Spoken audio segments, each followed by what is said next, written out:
Let's call this meeting to order, please. Let's call my last meeting to order. Everybody, please stand. Job. God of the universe, look thou with favor upon these here assembled, and bestow thy guidance upon the members of the governing body in their deliberations. This we ask in thy name. Amen. I pledge allegiance to the flag of the United States of America and to the republic for which it stands, one nation, under God, indivisible, with liberty and justice for all. Everybody, please have a seat. In the event of an emergency, the proper method of exiting the council chambers is through the 3 doors in the rear of the room. Occupants should proceed down the staircase, out the front door, and move away from the area of the front steps. In 4 years, this is the first time I read it. Any member of the public wishing to speak during the public comment session at the end of the meeting, please sign in on the white sheets provided at the front of the room. Everybody turn off your cell phones or place them on vibrate. If you must take a call, please leave the council chambers to do so. Even though I have read this and memorized it, I figure try to outlive it is a little bit better. So, Mr. Bodek, why don't you just call the roll? Mrs. Ormond. Here. Javik. Here. Brown. Here. Mohammed. Here. Cosby. Present. Roman. Present. Strano. Here. Yamikaitis. Here. Medina. Here. Hickey. Here. Mr. Alvarez. Here. At this time, we need to approve the minutes of the November 20, 2018 regular meeting. Yes, Council President, I make a motion for the approval of minutes of November 20th, 2018 regular meeting, and request a second. Second. Mrs. Ormond. Yes. Javik. Yes. Brown. Yes. Mohammed. Yes. Cosby. Yes. Roman. Yes. Strano. Yes. Yamikaitis. Yes. Medina. Yes. Hickey. Yes. Mr. Alvarez. Yes. At this time, we'll go with presentations. Councilwoman Cosby from the 5th Ward will be making the presentation. To Neighbor of the Year, will Natasha Susansky please come forward? Good evening, ma'am.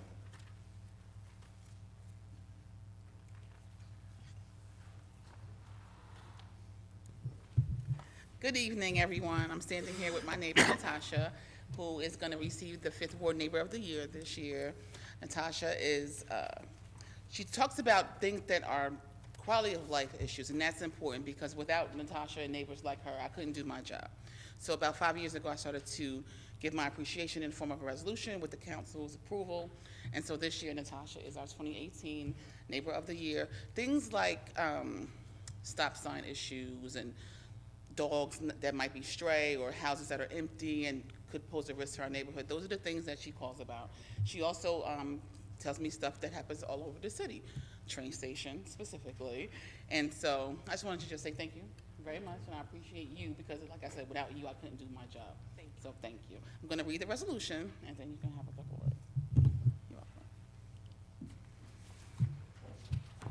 So I'm going to read the resolution recognizing Natasha Susansky as 2018 Good Neighbor in the 5th Ward of Linden. Whereas Nelson Mandela once said, safety and security do not just happen, they are the result of a collective consensus and public investment. We owe our children, the most vulnerable citizens in our society, a life free of violence and fear. And whereas many of our fellow citizens have adopted this philosophy, doing things not for recognition, but as a statement about the type of community they want to live in. And whereas Natasha Susansky and her family have been part of the Linden community for over 60 years, Natasha has made Linden her primary residence since 2001 and has provided support to Councilwoman Rashana Cosby and the residents of the 5th Ward by reporting quality of life concerns, road safety issues, making her neighborhood and the city of Linden a better place to live. And whereas Natasha has a master's degree in architecture and is licensed to work in New Jersey and New York, she holds certificates in leadership in energy and environmental design and historic preservation from Drew University. Natasha served as a 2016 president of the AIA, Newark and Suburban Architects, and in her spare time, she enjoys gardening and crocheting. And whereas Natasha's unselfish actions have made the 5th Ward a better place and I wish to acknowledge Natasha as a good neighbor, and the mayor and the council of the city of Linden wish to express their heartfelt appreciation to Natasha for her efforts.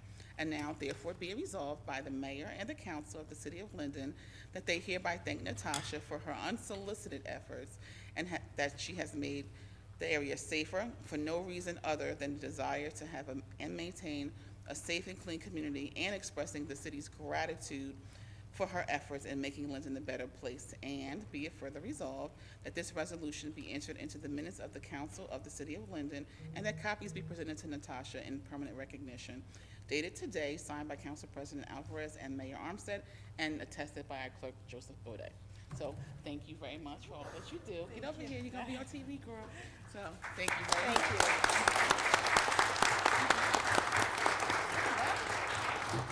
Thank you. I think Rashana gives me a little more credit than the credit that she's due. I've been in the neighborhood as a primary residence for over 17 years and have seen things improve with her guidance.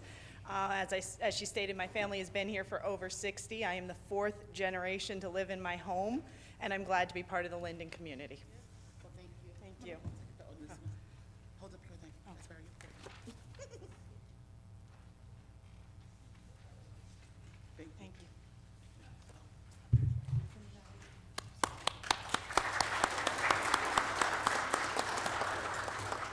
At this time, I would like to call Councilwoman Hickey and all the officers from OEM.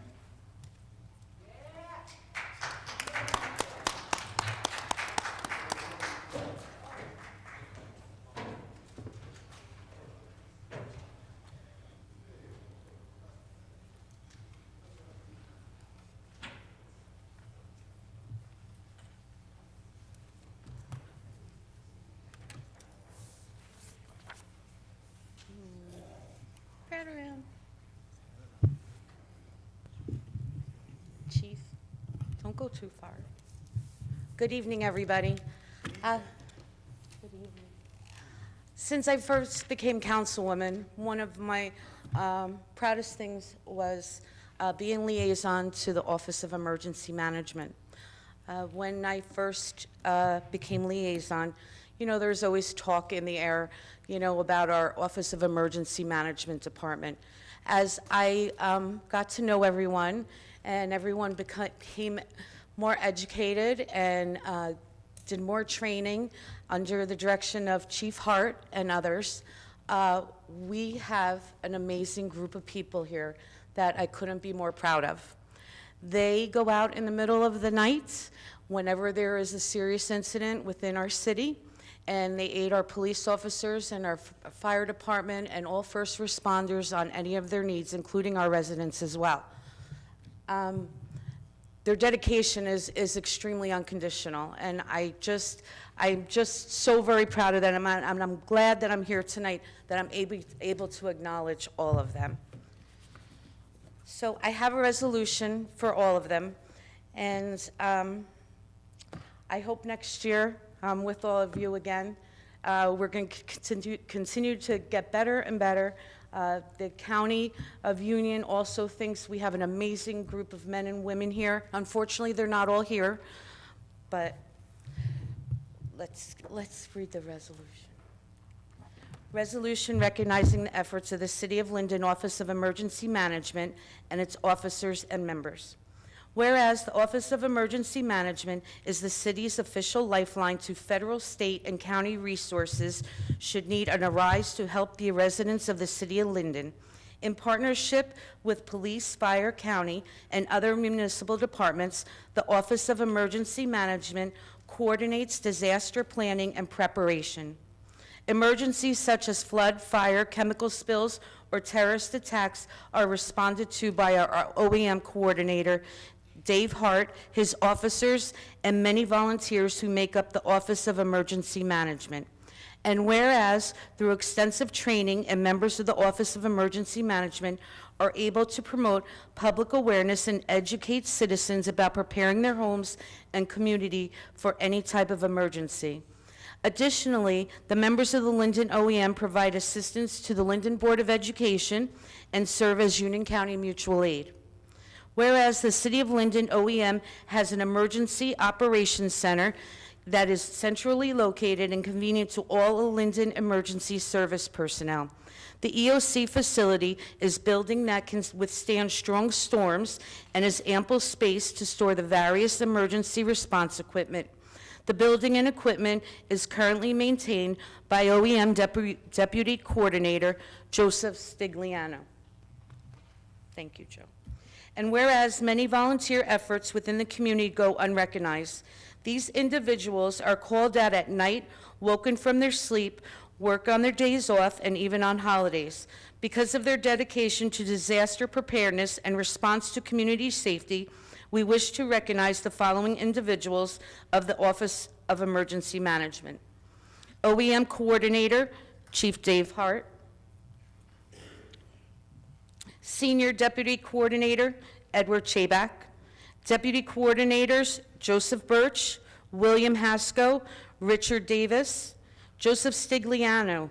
Public Information Officer, Kathleen Colgan, and OEM members, Thomas Sobin, Lloyd Roberts, Lance Backett, Jeffrey Brook, Gail Horanek, Roy Warden Sr., Roy Warden Jr., Douglas Brook, Michael Chabak, Nadir Baki, John Sheehy, Brandon Breger, Jay Sabilski, and Michael Foreman.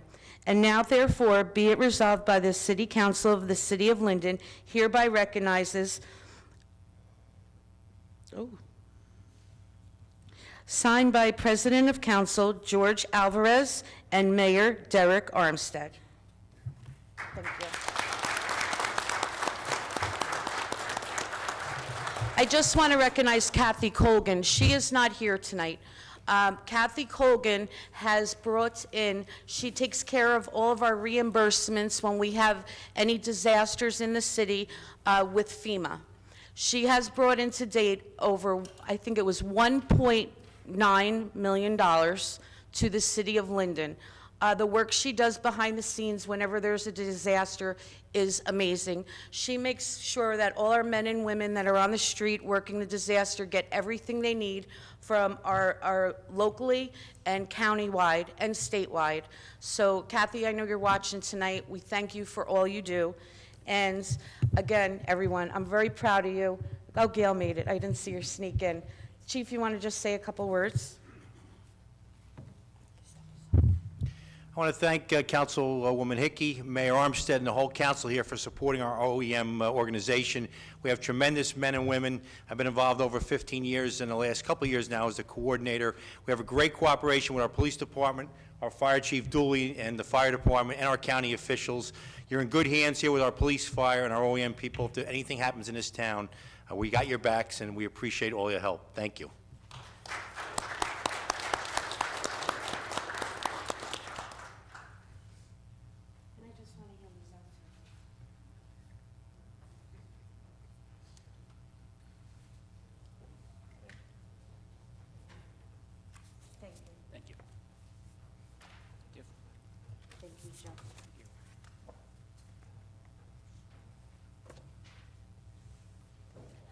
I had my husband make them all hats with the OEM logo on it because I know they love their uniforms and their hats, and I wanted to give them something that shows our appreciation for myself and my husband. Thank you.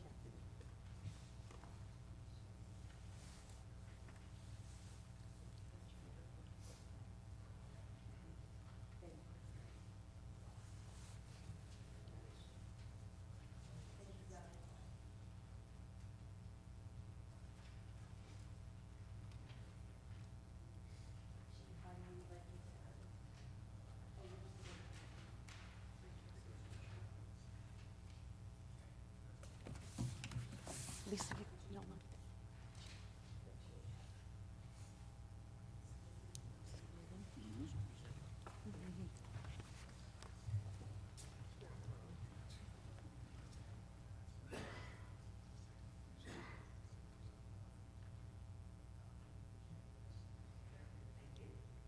Thank you, Lisa.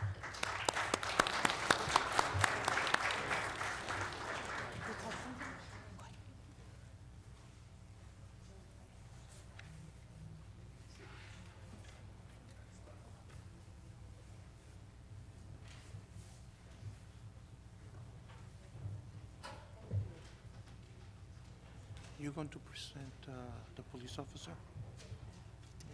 Next. At this time, I would like to call Officer Monica Oliveira, Sergeant. Sergeant Monica Oliveira, please.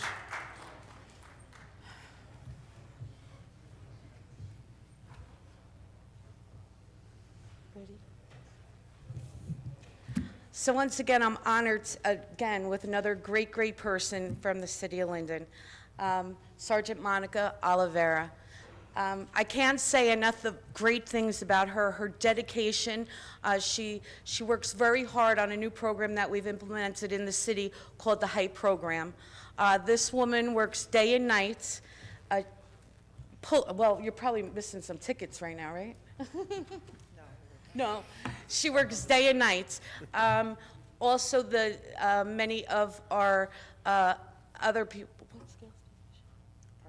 the parking enforcement officers work together with Monica to make sure that the safety and targeting certain areas of safety on our streets. Tickets, towing, the list goes on. I've been fortunate enough this year to work, to be chairwoman of the accident committee meeting with Sergeant Oliveira and also Lieutenant Gunther. And the job they are doing this past year is simply amazing.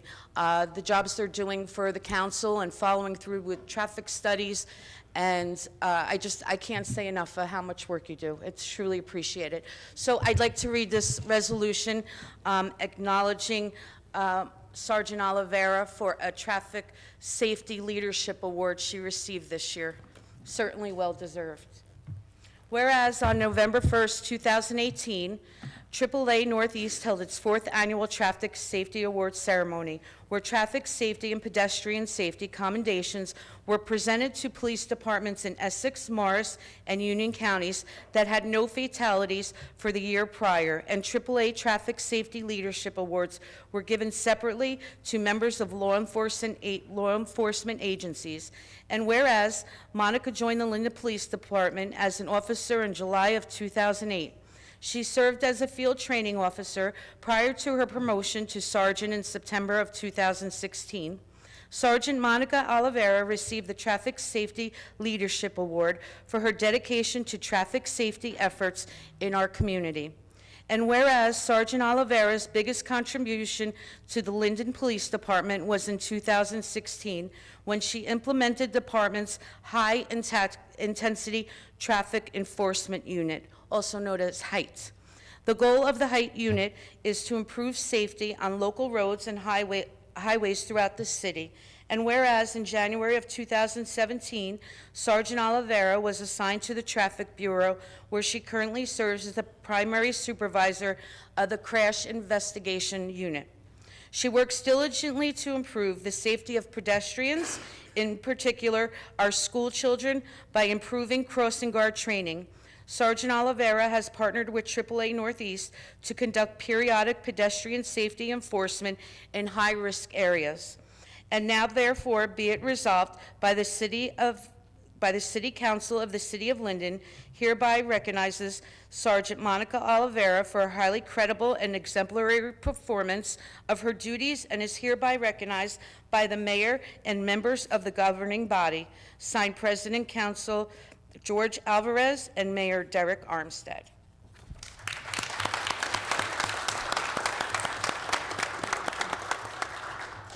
Chief?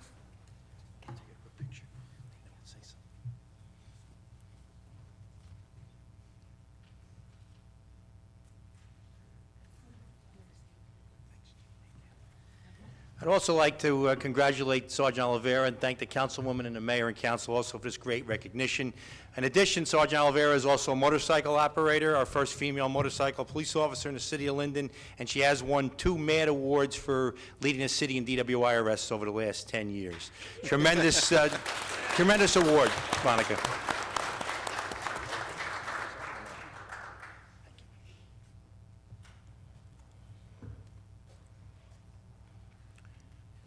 At this time, I would like to call the mayor up. He will be presenting a plaque.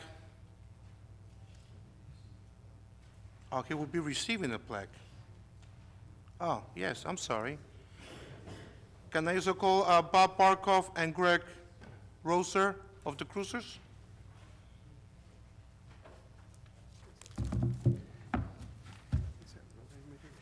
Good evening, all. My name is Bob Barkoff, and I have Greg Roser here. I am the president and the vice president of the Gallopin Hill Cruisers Car Club, which you, the town of Linden, with the Mayor Amstead and the city council, were so graciously to co-sponsor our cruise night car show at the Aviation Plaza, which turned out to be a very success. And I would just like to have Greg read the letter. This will explain a little bit more about what we did. Get up close. Dear Mayor Armstead, the Galloping Hill Cruisers Car Club would like to thank all those involved in helping to make our 2018 Cruise for a Cause at Aviation Plaza another great success. This year we celebrated our 30th anniversary, and with your help, and with the help of Mark Manuzza, Rebecca Tatoli, and the Linden City Council, we have experienced one of our more successful years. This success will allow us to make a sizable donation to our chosen recipient, the New Jersey Institute for Disabilities, NJID, the Lakeview School in Edison, New Jersey. Further, your presence at our cruise nights demonstrates your support, and we deeply appreciate it. This season, we registered over 900 vehicles.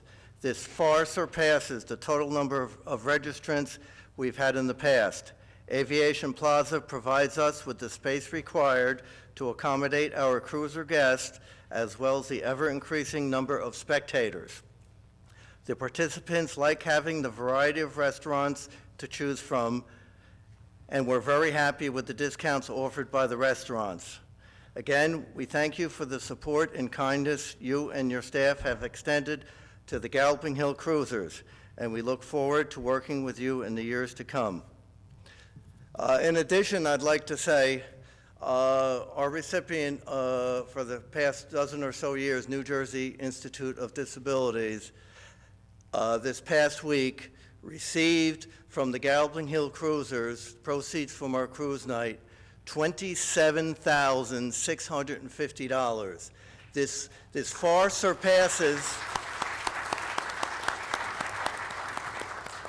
surpasses our record year about 5 years ago by almost $5,000. We could not have done it without Mayor Armstead and the City Council support, and I'd like to express our deepest gratitude. Thank you very much from the Galloping Hill Cruisers.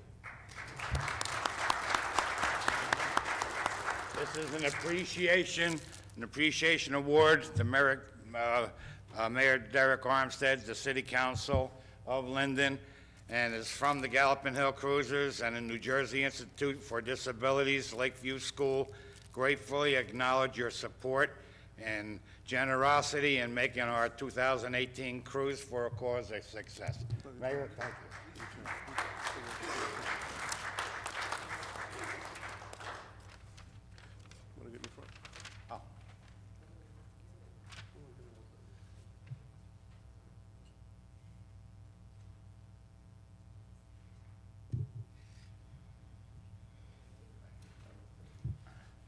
Another quick comment. We do not charge our car owners or spectators a dime to attend our event. All this money is raised through the generosity of our participants and our sponsors. Thank you.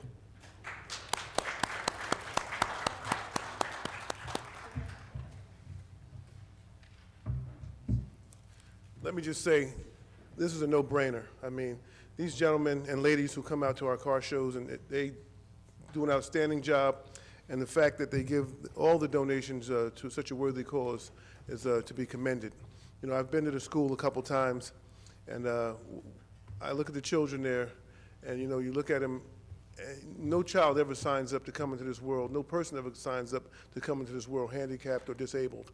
And what they do for these children and these young adults is amazing, and I really appreciate it from the bottom of my heart. So again, it was a no-brainer.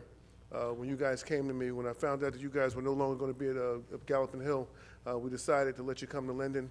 We went down and talked to the folks at Aviation Plaza, and they were 100% on board with us, and it's been a success, a tremendous success. So we'll look forward to seeing you next year. Thank you for all you do.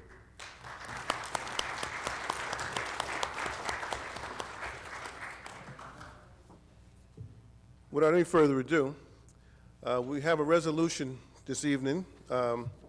It's honoring our Council President, George Alvarez, for his dedicated service as a Council President in the city of Linden.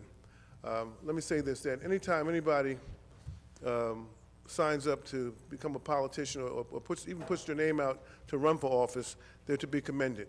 Because the first thing that happens is that you may have never had an enemy in your whole life, but people just start lining up to become your enemies. So anybody who can sign up for this torture deserves to be recognized. But again, on the other side of that coin, you have an opportunity to do good and do good for people in your town and your community and move a town forward. So we want to thank Council President George Alvarez for serving us for 4 years. And without any further ado, let me read the resolution that we have for him. It reads as follows. Whereas Council President George Alvarez will be concluding his 4th year of service as Council President of the City of Linden on December 31st, 2018. And whereas George Alvarez was first elected Council President November 4th, 2014, he began his service to the residents of the City of Linden on January 1st, 2015. And whereas George Alvarez has served on the negotiations, engineering, affordable housing committees, and served as a liaison to the Insurance Commission and Special Improvement District. And whereas his dedication and commitment has benefited the citizens of the City of Linden in many ways, has contributed to the efficiency of the operations of Linden government and to improving the quality of life for all Linden residents. And whereas Council President George Alvarez has discharged his duties with great diligence, compassion, diplomacy, and faithful dedication to all in Linden. Now therefore it be resolved by the Mayor and Council of the City of Linden that Council President George Alvarez be and hereby is thanked and congratulated for his years of distinguished public service to the City of Linden. Be it further resolved that the resolution be entered into the minutes of the City Council meeting of Linden and that a copy be presented to Council President George Alvarez in recognition of the foregoing. It's signed by George Alvarez, Council President, and myself, Mayor Derek Armstead. Thank you, George, for your service.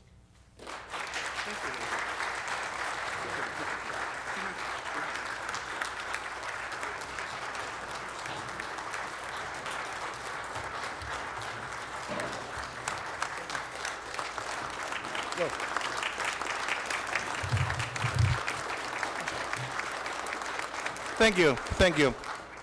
It's, first I want to say thanks to all of you because you guys selected me here and it was very educating.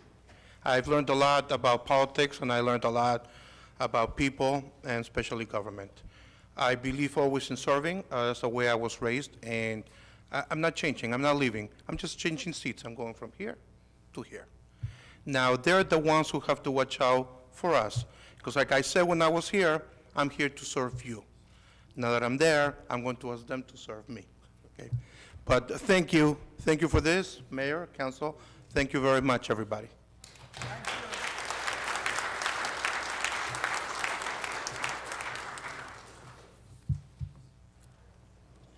And last but not least, we have a proclamation stating that the City of Linden School Choice Week reads, whereas all children in Linden should have access to the highest quality education possible, and whereas Linden recognizes the important role that an effective education plays in preparing all students in Linden to be successful adults, and whereas quality education is critically important to the economic vitality of a city, and whereas the City of Linden is home of a multitude of high-quality public and non-public schools from which parents can choose for their children, in addition to families who educate their children in home, and whereas educational variety not only helps to diversify our economy, but also enhances the vibrancy of our community, and whereas the City of Linden has many high-quality teaching professionals in all types of school settings who are committed to educating our children, and whereas School Choice Week is celebrated across the country by millions of students, parents, educators, schools, and organizations to raise awareness of the need for effective educational options. Now, therefore, I, Derek Armstead, do hereby recognize January 20th through the 26th, 2019 as Linden School Choice Week, and I call this observance to the attention of all our citizens. Signed by myself, Derek Armstead, Mayor. That's all.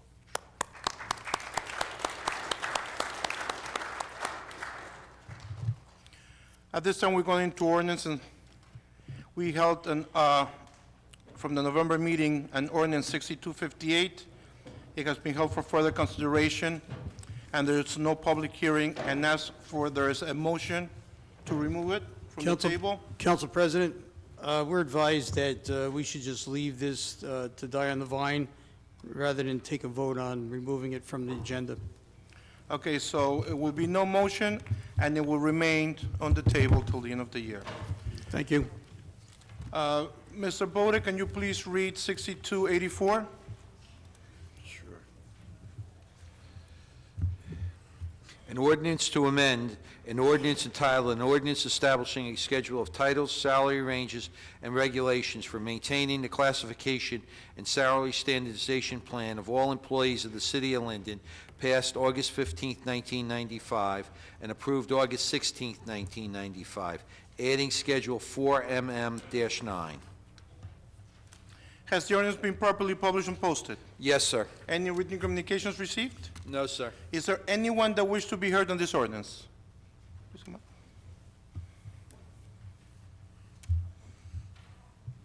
up. We should have turned that around.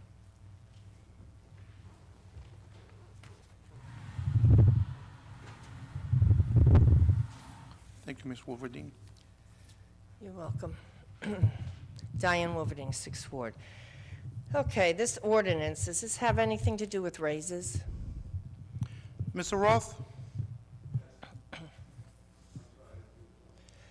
Oh, does this have anything to do with raises?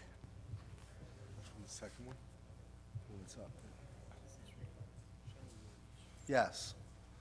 So we're talking about just department heads? Who else would this involve? Well, the salary ordinance makes certain adjustments to, and Alexis, I actually have it. No, I don't have it here. Yes, I do. Oh, it's right here.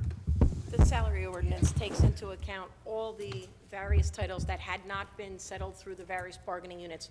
We had settled all bargaining units in 2018, and this ordinance incorporates school guards, unclassified employees, and department heads and elected officials.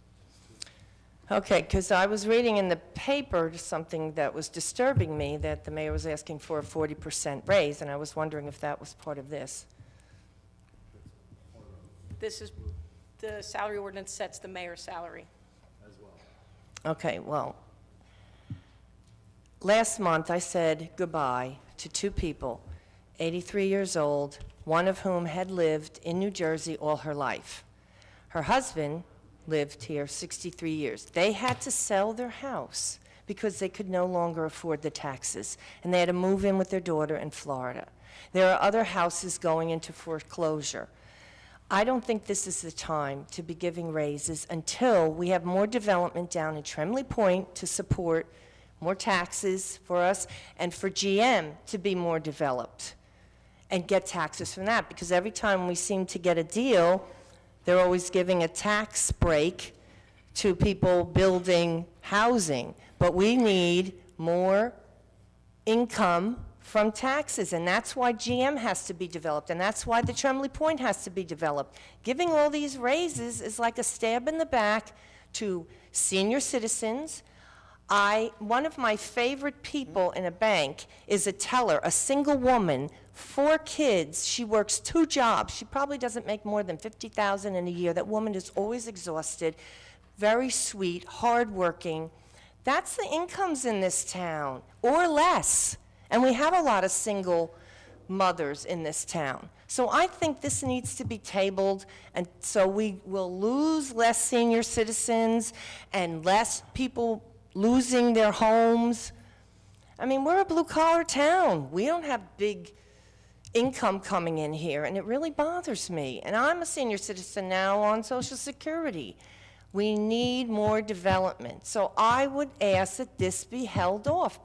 I don't think all these people should get raises. If you can't live on the good income that some of the city workers get and department heads, you know, then you got to watch what you're buying and cut back like I do. But it breaks my heart to see these senior citizens moving and losing their homes. And I know you told everybody to sharpen their pencils and to cut back, but now I feel these pencils are stabbing us in the back. So please, I would say vote no on this. Please consider the people. Thank you. Excuse me, Council President. On this salary ordinance also is the summer help, the camp counselors. There's not just one or the department heads and the mayor. Everybody. There's a lot of seasonal help, Everybody that works for the part-timers. city. Well, not everybody in the city, but part-timers and whatnot. So there's more than just department heads.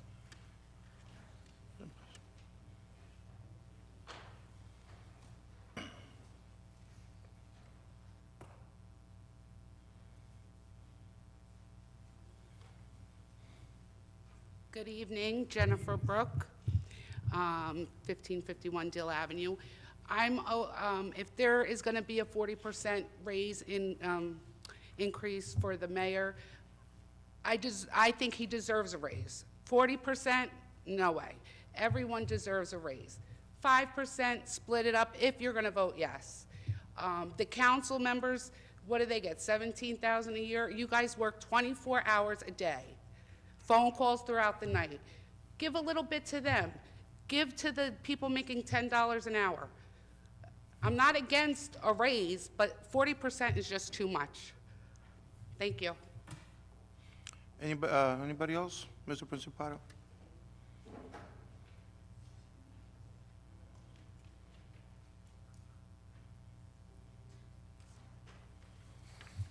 Good evening, John Principato, 1706 Westover Road. Exactly who is in this ordinance? Exactly who are getting the raises, and how much are they? Mr. Roth?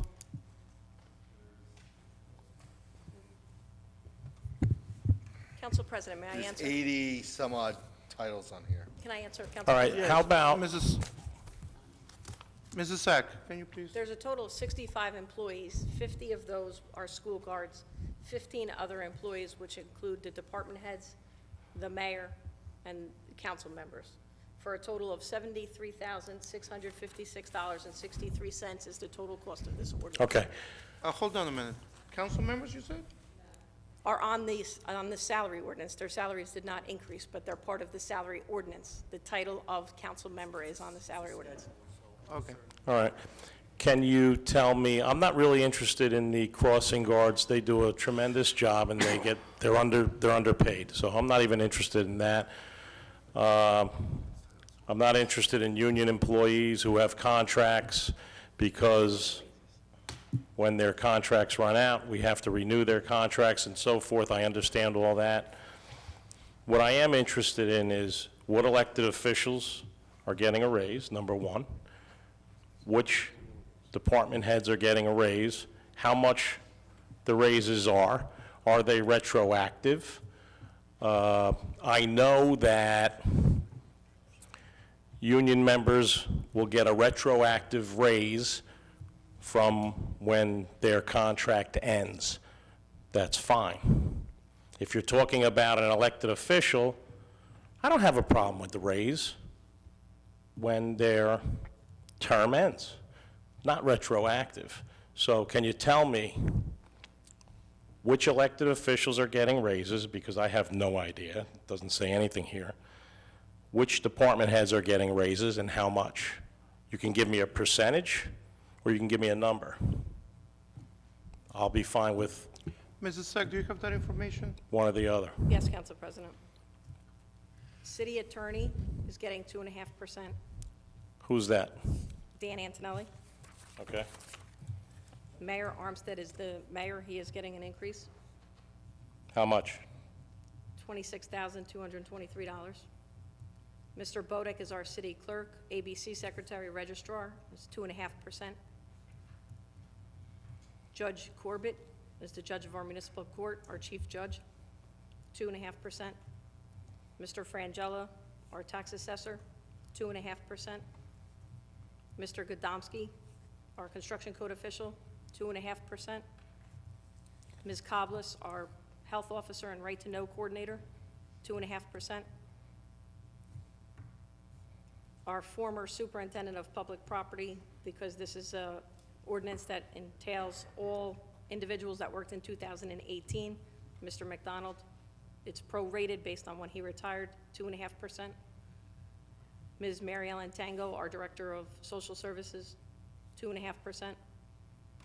Mr. Verchick, who also retired, prorated as our municipal engineer and municipal searcher, 2.5%. And myself as municipal treasurer, CFO, 2.5%. Unclassified employees are also receiving increases under this ordinance of 2.5%. You said unclassified? Unclassified. What does that mean exactly? They're not in a particular bargaining unit. I'm sorry, they're not in They're a... not covered under a particular bargaining unit. Okay, who would that, just, who would that be? Our associate municipal judge, 2.5%. Our labor relations specialist, Mr. Roth, 2.5%. Confidential aide, 2.5%. And secretary to the mayor, 2.5%. And school guards receive 50 cents increase for the 50 school guards that we have. 50 cents per hour? The ones that are at top rate, Is yes. that what it is? Yes, sir. There's a disparity, obviously. It's 2.5 across the board, except the mayor is going to be getting 26,000 and change. Again, I don't begrudge the mayor getting a raise.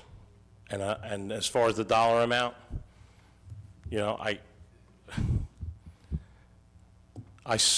got a bird's eye view into how much work goes into just some of the things that I was privy to. And there's a lot of work that goes into it.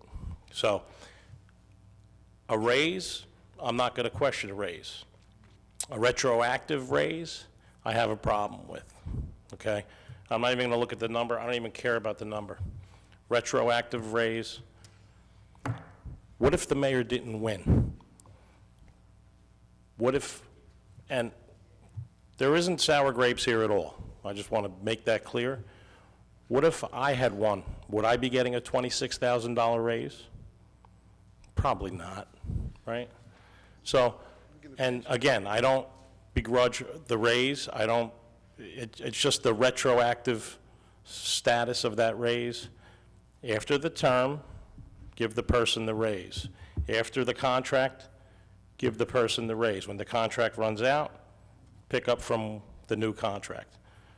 Are there any involved in this ordinance? Are there any new positions? Because this is very vague. Anyone sitting here or watching on television have no idea what's going on here. And I don't even, by reading this, it's real vague. Yes, the chief of staff. The chief of staff is not a new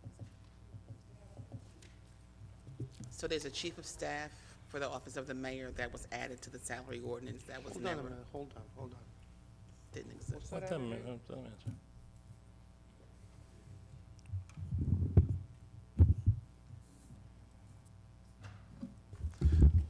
Mr. Principato? Yes. Yes, there is another position. It's called Chief of Staff.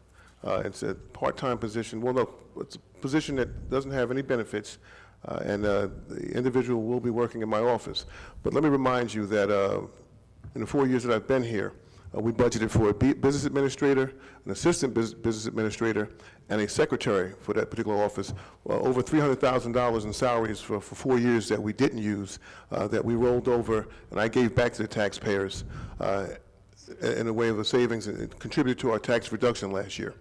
Secondly, let me remind you that when I took this office, I was gainfully employed at Union County, making over $60,000 a year, and I recall the outcry that I received from individuals such as yourself about why I was working at the county and holding the mayor's job. Okay, and at that time, it was the combined salary would be $130,000 a year, over $130,000 a year. So for 2.5 years, I did maintain both of the jobs. And eventually, I left the county job, a $60,000 a year job, I left. Why would you leave that job? I was forced. Hey, please. Come on, nobody was forced. I left the job so I could dedicate more time to this city, so I could focus in on being a good mayor that I know I could be. Okay? Now, so there's a, nobody was, Like I said, I don't never, recall I don't anybody- have a problem with the raise. nobody complained when I And I went never for the pay cut. I never complained about your salary, and I never complained about you working in the county, so I just, on the record, that never happened. And if you could show it to me in writing or in video, I'd love to see that. So if you can say whatever you want, but don't tell untruths. Well, about what I me. will say is this, that you mentioned had you had won the election. Well, had you won the election, you'd be getting $60,000, well, $73,000 a year that I'm making now, plus your pension, which is a very healthy and sizable amount, as did the other mayor. Which I worked 25 years for. Yeah, and I worked 25 years. And I on risked this my diet. life. Well, I risked my life. we thank you for that. Like the police officers risked their lives. We thank you for that. Don't compare your job to our job. Well, I would never compare your Well, you job to did. to Council the President, police officers can we either. have some decorum here, the back and forth, please? One person should be speaking at a time. Okay. Please get control of this meeting. My question was, Ask your the new position, and they answered, they said is chief of staff. What are the duties of the chief of staff, and how much is the chief of staff going to be making? Mr. Roth, how much will the chief of staff make? Or Alexis? The minimum starting salary is $35,000, the range goes to $45,000. Okay, and Mayor, in 2 sentences, what is the chief of staff going to do for you? Well, I'll revert back to my county position since I was in data processing. In data processing, you have these things called routers. They're like front-end processors. They handle the traffic as it comes into your office, and it helps you better to manage the information and things that are coming into your office. That's all. And I think every mayor, I think in Union County, has a chief of staff. They have, in fact, many of them have very large staffs. I think in Linden, we're probably the only municipality in the county that doesn't have a chief of staff, that only relies on the mayor and 2 secretaries. All right, thank you, Mayor. Council Any other President. questions directly? So we're talking about $71,000 more between the chief of staff and your raise. It's actually $61,000 with, on the high side, $71,000 after it goes to $45,000 for the chief of staff. So there's 2 secretaries, there's a chief of staff, and that's it in the mayor's office, right? 3 people in the mayor's office? Yes. And the audiovisual guy that works in the mayor's office too? That's separate. Okay. He doesn't work in the mayor's office. We brought him. Right. He's a current Okay. employee. We brought him problem. under No my problem. office to, because we feel like, the messaging and anything of, any type of media that goes out should be. Needed to be controlled, I get Should be it. disseminated So- to a central point. I got you. So my question is, why not take that money and hire a BA? Something that we've been trying to put together. Why not do that? The chief of staff, it sounds like they're just going to be hanging out in your office and doing whatever you need them to do, like a secretary does, which you have too. So my question is, why not take that $71,000 and put it towards a BA? Well, that'd be a lot more than 71,000, wouldn't Well, it? put it towards Excuse me, it. Mayor, hold on. Put it Hold on. towards it. That has nothing to do with the ordinance. I'm running the meeting. You have a problem, there's the door. You got it? Calm down. No, you be quiet. I'm running the meeting. Your last All right. Anything else directly to this ordinance? If these are all the people that are getting raises and all the new positions that are being put together, then I don't have any more questions. Thank you, And I sir. thank you. Merry Christmas. Merry Christmas. Anybody else? Ma'am?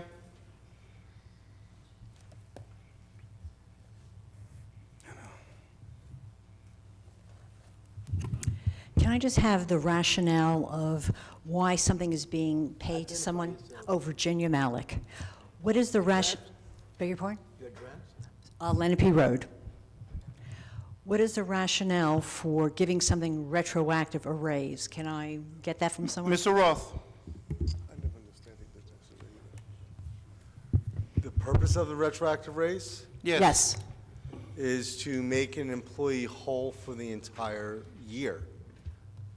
They work for the entire, if someone worked the entire year from January forward, it's an adjustment to the pay scale for the entire year.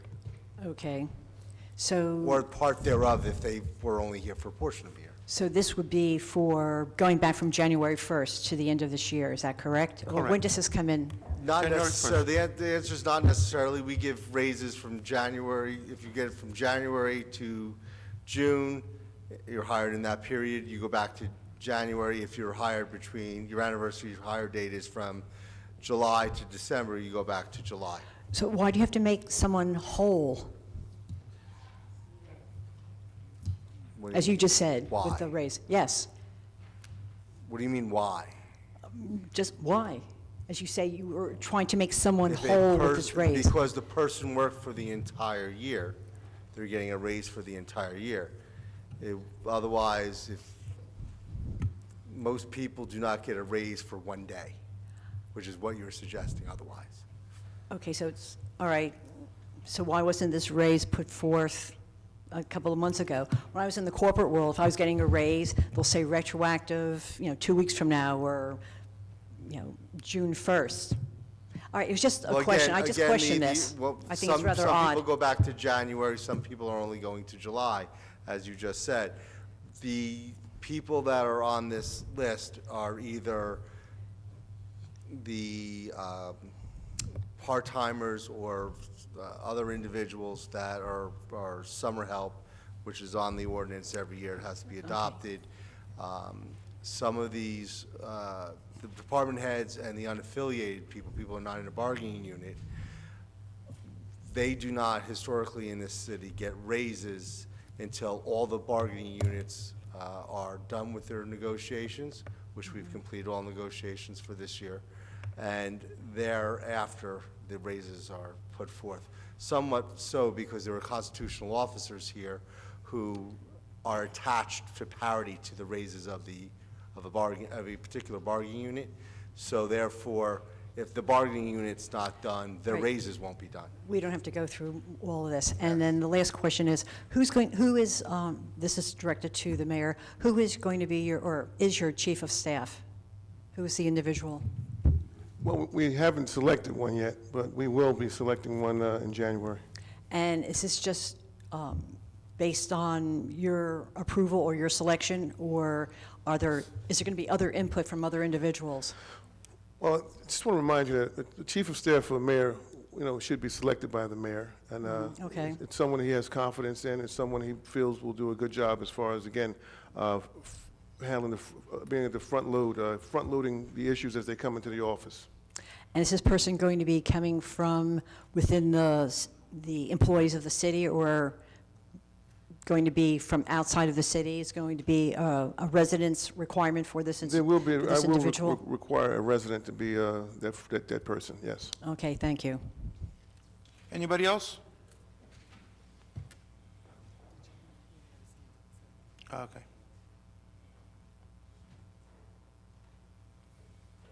Council President, members of the council, thank you. My name is Kyle Holder. I'm on Essex Ave in the 4th Ward. He did. 731 Essex Ave, sir. No problem. I'm here, I got a ton of phone calls about the same issue from some of our neighbors who are concerned about the mayor getting a raise, and I think a lot of the frustration is really focused around this sort of economic irresponsibility that they've seen over the last couple of years. The mayor brought up this point today, that this body has budgeted hundreds of thousands of dollars that were not used and given back, according to his statement. But in that time, residents have probably upped and moved because New Jersey is simply unaffordable. And if we keep making irresponsible decisions economically, we're going to lose more and more people or put people at more of a disadvantage. And so I see it all the time in our neighborhood, Councilman, and folks are frustrated. They want to see some. Sir, I live right down the street in your ward. It's a hop, skip, and a jump away. Councilman, please. And folks are frustrated. I know you hear it too, because you're one of our neighbors, and they want to see some economic revitalization. They want to see some businesses on Roselle Street because it can be supported by the community that surrounds it. And that's something that we can do with your help. And this council has done great things. When I lived in the 3rd Ward, our street was paved. It always looked fantastic. And a couple of months ago, we got all our sidewalks paved right down the street. And my neighbors are all very happy about that. But your job is about taking care of all 40,000 of our residents and not just paving a street 2 weeks before an election, knocking on a door and saying, look what I did. So people want to see long-term sustainability and fiscal responsibility so that we can grow in a city that we all love and that our children are taken care of once they come up. Thank you, Council President. Thank you.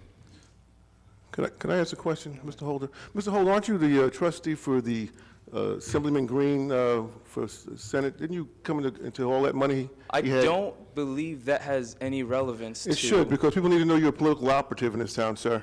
Mayor, That you took please. that, you took that money. Sir, All Council President, $380,000 Mayor. that could have Mayor, gone please. to Mayor, scholarships for please. people in our community. Mayor!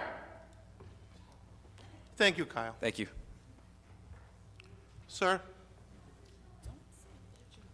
All right, I saw him too, and the lady here too.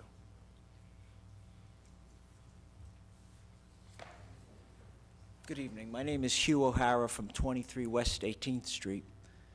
And I heard earlier about people's frustration with the high cost of the city taxes.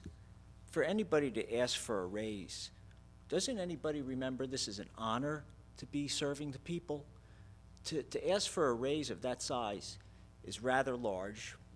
And if anything, maybe if it's approved, it's going forward, not retroactive. And as far as an assistant, do we really need it? We're not doing anything spectacular as far as development or anything. Maybe once some shovels are in the ground, then we can come back and look at these issues. Thank you. Thank you, sir.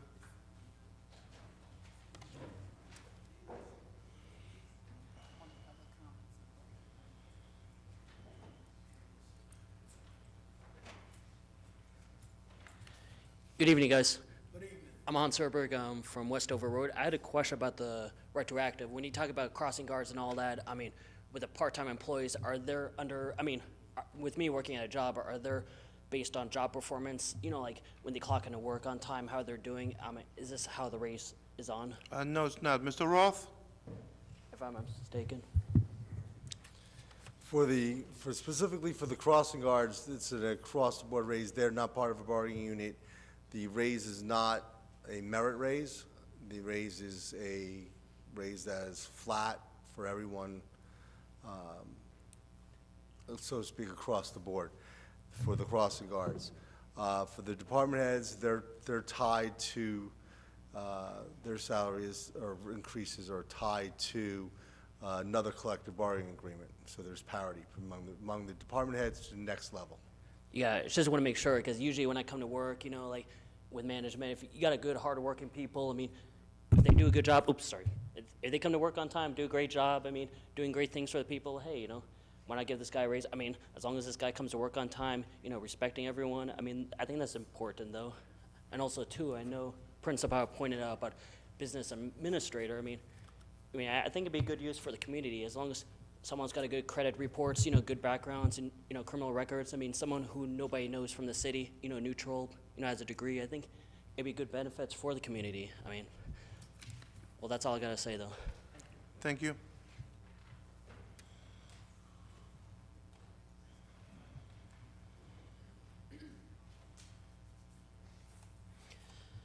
Good evening, everyone.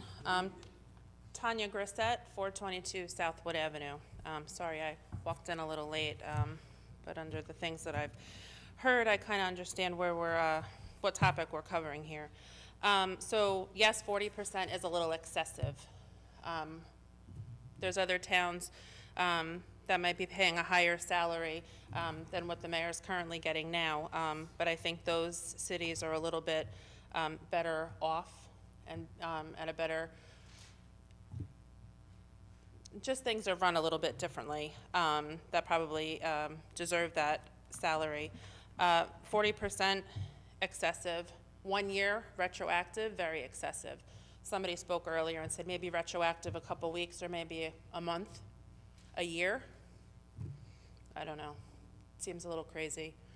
And I'm sure it's not only my point of view. The other thing was the business administrator position. Is that a posted position? We're not Has it looking been for one posted right yet? now. No, okay. Will it be a posted position? It was posted 4 years ago? Okay. I'm assuming it's gonna be posted again? If we look for And it'll one, be yes. for someone here in Linden. With the qualifications, I would hope would be posted. At the time it gets posted, yes, all the qualifications we put in there is needed. Okay, and that'll be on the city's website? I'm sure it will be in Because the it'll be free for newspaper. all of us Linden residents. Right. Okay. And just back to the retro and the 40% increase. I'm proud to say I, work as a business manager. My increase this past year was 2.5%, and that even goes for the people who run my company that I work for. It's a fair company, and I would feel Linden being run as a company, city workers should get that 40% increase as well. And I understand, we're looking for crossing guards have been hired. I know 4 residents in Linden that are crossing guards in other towns within Union County because they pay better. So instead of a 40% increase, maybe some of that increase should go to our city workers and possibly crossing guards that are desperately needed.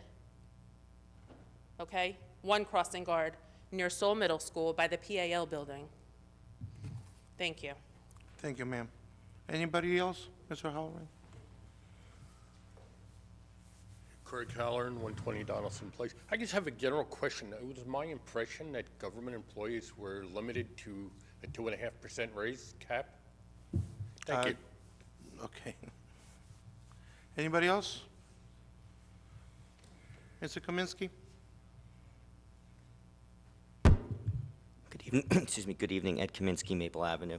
I'm just going to remind everybody, including the dais and the mayor and everyone, all interested parties, that when this whole debate went on, once again, regarding the business administrator, everybody that was in office at the time, which is most of you, pretty much said, danced around it, and all said the same thing.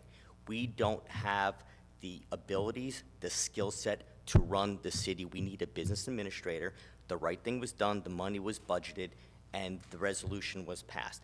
It was never hired. I think that should be the priority. In terms of the raise, the percentage, I think people can make their own judgments about that. I think enough has been said, but a priority should be a business administrator because we're not on sound ground yet. Yeah, has the market over the last couple of years shot up and maybe kind of dampened some of the things, issues? Yes. But as Warren Buffett said, a rising tide, lifts all ships, but you really find out who's swimming naked when the tide goes out. We did that in the 80s and 90s. We got dinged really bad. We're still recovering from it. And now, although it got a little bit better, we're still not where we need to be, hence where the taxes are. Thank you. Thank you, sir.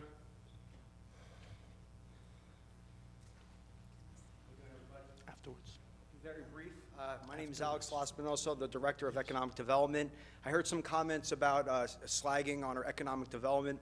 Just to be clear, we have potentially 4.1 million square feet of warehousing coming to Linden. Give us a couple more months. We're going to have a groundbreaking ceremony. I spoke to the developer yesterday. We can potentially become the largest warehousing district in the Northeast. Thank you.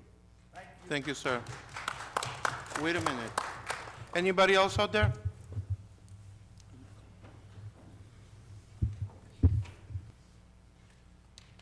Hi, I'm Nicole Marchione. I'm from 107 Larita Street, and I just have a question for the council. Why did you guys think that this is a necessary raise? Why did you guys vote yes in the first place? All right, you will be answered. Thank you. Oh. Okay. Will be an- Why did we vote yes on the first round? For an ordinance, you vote twice. Okay, when we introduce it, and that's what it was, an introduction, and then we read over it, and the decision is really made today. Okay? Anybody else out there? Wait, put your hand down. Okay, any council people want to talk on this? All right, Councilwoman Cosby. So some people brought up some really good points, and I just want to say the people in the salary ordinance, but before I say anything, let's be clear. This vote tonight doesn't end all and be all for the little guy. Basically what happens is if this is not approved, it gets rewritten. So then you have to edit the amount of the raise. if that's going to be a consideration, and then you remove the position if that's a consideration. And the people, the crossing guards and the other folks in the union are still going to get their raise as they are entitled to by their contract. So I don't want people to be afraid that if we don't vote for this, the other people don't get that. That's not the case. All we have to do is edit it and still make it retro. Besides that, retro is supposed to be for contractual employees. When you have non-bargain for employees who want to be made whole, in my opinion, that's greedy at the end of the day. So, you know, I voted no for the introduction, one, because I wholeheartedly believe that we must have a business administrator, and I was the one who actually made the motion, and we actually nominated and made an offer to the mayor's choice of business administrator several years ago, and he ultimately did not take the position. But the fact remains, the business administrator would be the people who the department heads report to. So that's the manager, and that person is going to report to the council as a body. Okay, the mayor's the figurehead. He does a great job. He's out here taking pictures. He's bringing in, you know, the guys for the development with the LEDC, you know, like that. That's fine. Give him his raise like he got last year, a reasonable amount. And let's not make it retro. You know, it's not fair to the little guy. And when Tanya said that the crossing guards are working in other cities because they make more, it wasn't until I hemmed and hawed that we got $15 an hour for the garbage men who were getting $11 an hour. So we have to really remember who lives here. Diane said it best. This is a blue collar town. So we had to really consider. So don't be scared to vote no because you think that, you know, Joanne and Jane aren't going to get their raise, because they will. But we have to really consider, and all of us, I know people who work in the private sector in management, they don't take a raise on purpose for 5 years. Some of them make $70,000 up to more than $100,000, and they understand the business needs, so they're not going to ask for it, you know. And fair is fair. And that's just what I wanted to say. Wait, I made a comment too, a motion. Councilman Brown, that's you it. done? Yeah, I'm done. Councilman Brown?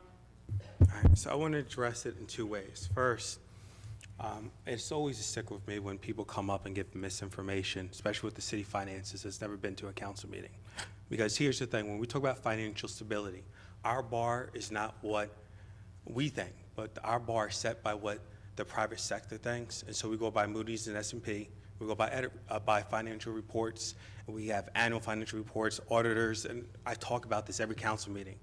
And so these reports are online, so you can fact check me. And our bond rating is one of the best ones, not just in the county, but in the state of New Jersey. It's better than the state of New Jersey itself, to the point where they have listed in our bond rating, Moody's and S&P, that uses that gauge for investors that buy our municipal bonds to build, whether it's the firehouses, to pave the roads, things of this nature, which we're very conscious of, has listed that our financial planning for the last 5 years have been superb. This is all in these documents itself. You don't have to take my word from it, but I ask people to do their research before they say anything. We've talked about it over and over again at council meetings, and this stuff's provided. Now, as far as the stability and decisions, as far as finances, back in 2013, before some people moved here, we were $5.2 million over the cap. We were talking about laying off police officers, laying off firefighters. Some of them are here, and we remember that time. We talked about all these things that we needed to do. Fast forward, with proper planning, we were able to last year stabilize property taxes for 2 years in a row, lowest tax rate increase since 2006, and use less reserves out of our finances than we did in years past. Then this year, we eliminated the garbage surtax that a lot of people want to get rid of. On top of that, lower property taxes. What other town in the state of New Jersey can someone tell me that has done that within the last 4 years? At the same time, and police chief, I don't want to talk, if you could give me the correct number, I don't want to give misinformation. A couple of years ago, we were below our comp in the police department, around what, 118 or 112? Lower than that, about 109. We're about 135, 136 police officers? And we're talking about hiring another. So we addressed public safety. We brought in a new public works director who's helped transform public works to the point a lot of the complaints that the mayor's office was getting we're being able to address. Now, as far as the staff that's in the mayor's office, I've worked in government since I was around 20. I worked for a state senator prior to this. I worked in City Hall. I've seen 3 mayors, John Gregorio, Mayor Grabunka, and Mayor Armstead. His office gets inundated with phone calls, and what he's trying to do is set up a structure in place where we can respond to residents in a quicker and better way. And the results of the election have proved it, that people have liked the response that we have gotten out of City Hall. That's right. And so this is a process that we have been doing over and over again for the last couple of years that are paying dividends. That saying is the proof is in the pudding. One other thing, again, misinformation as far as streets not being paved in the 4th Ward, is that you have over 4,900 square feet that was done in 2018 alone. The councilman prior only got 5,300 done. We put a lot of money into repaving streets throughout the wards, and I'm sorry if you don't see it. However, all this information is available. If you simply ask before the council meeting, we will provide it. We try to be as open and transparent as possible. Now, the other issue as far as the raise you're talking about, the $26,000, I understand a lot of people are upset about it, but if you take the $26,000, divide that by $109 million, which is our budget, you're talking about, we're fighting over right now, over 0.0247% of our total budget. Meanwhile, we have been addressing all these issues over the years. As far as why are we bringing the mayor up to a level of $26,000, a lot of people forgot prior, over 8 years ago, the council before us decreased that salary. All we're doing is bringing it up to the proper department head level, because according to the state statute in our form of government, or 1 out of 14 in the state of New Jersey, the mayor of this town is a department head. He is in charge of the police department. This is not an opinion, this is a fact. So all we're doing is bring them back in line with other department heads, which we have had throughout the years, throughout the city of Linden. There was another issue as far as redevelopment. Guess, another misinformation. The one development project we talked about, which was in New Jersey Biz, which was also in the Wall Street Journal, which was also in Bloomberg, over 4 million square foot of warehouses being developed in Tremley Point, one of the largest redevelopment projects in the Port Authority area here in New Jersey. That doesn't include the redevelopment that we're seeing in our downtown, the redevelopment that's happening down on East Elizabeth, the redevelopment that's happening on St. George. As far as Roselle Street, that paved was paved a couple of years ago with county funds. I'm sorry, not Wood Avenue was paved with county funds. So you see redevelopment happening here in Wood Avenue. And you see work that's being done at the train station. So to say that redevelopment is not happening in town at a faster rate than other towns surrounding us is misinformation. And I would just like that when you present this stuff, please support the supporting documents. Because this stuff, again, is whether it's online or in the papers, is misinformation that I think that we should not be putting out there to the public. End of comment. Thank you. Councilman? Good evening. I've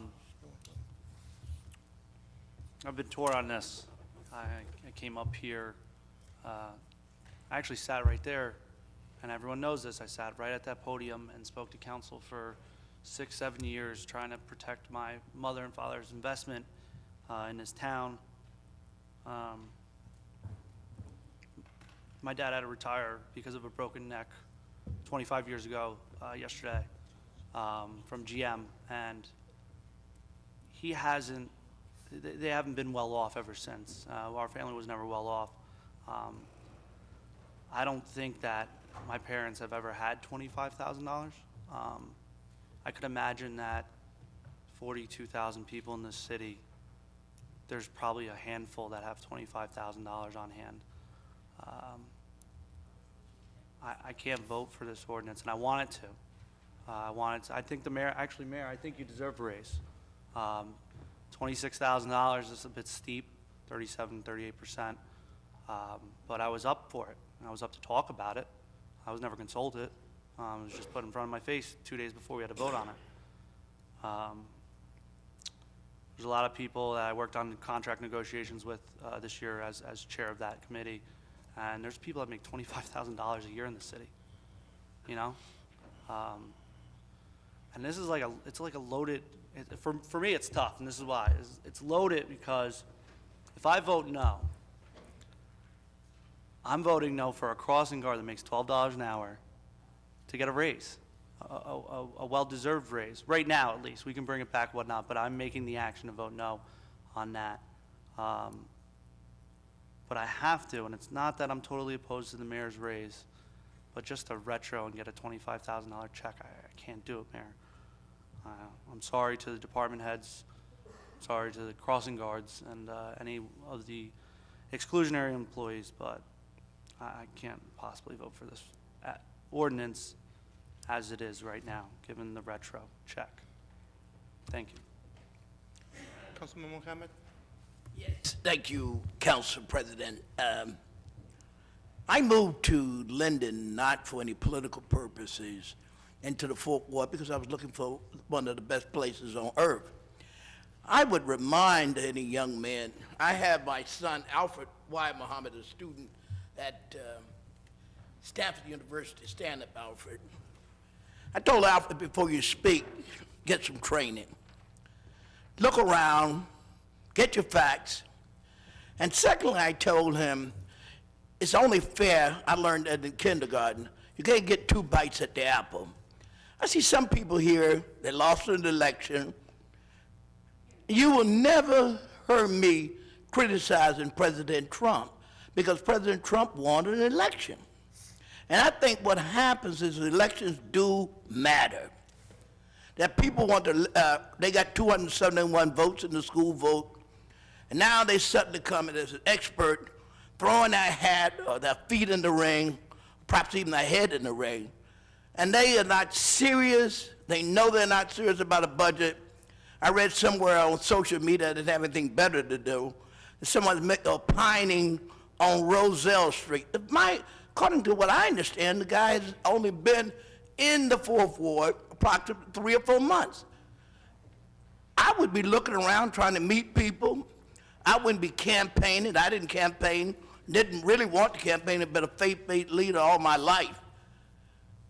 So I think just not be disingenuous. That's the problem in America. People have engaged in a narcissistic campaign for self-aggrandizement and led us down a blind path. I support this ordinance because you're going to get good talent. You have to pay for it. Mayor's done a phenomenal job, and I've observed politicians in this country for well over 50 years. I'm sure that'll slip up in somebody's campaign literature in the next few years if I decide to run. Oh, he said he served over 50 years, and because I'm under 25 years old, maybe I should run. So I just thought we'd throw that out there so we could put that in consideration, because everything has to be on the record. As Judge Sullivan said as he prepares to sentence a criminal defendant, he said everything has to be on the record. So I want to put it on the record that I'm voting out of principles, not because I've thrown my body into the ring and I've decided I will run, or this first time I come to a council meeting and now I'm going to make some hay. I would advise people to study, get to know yourself, then get to know the people, and make a proper decision. And don't allow some machine fueled by marijuana sales to bring you to the city and disgrace yourself. Thank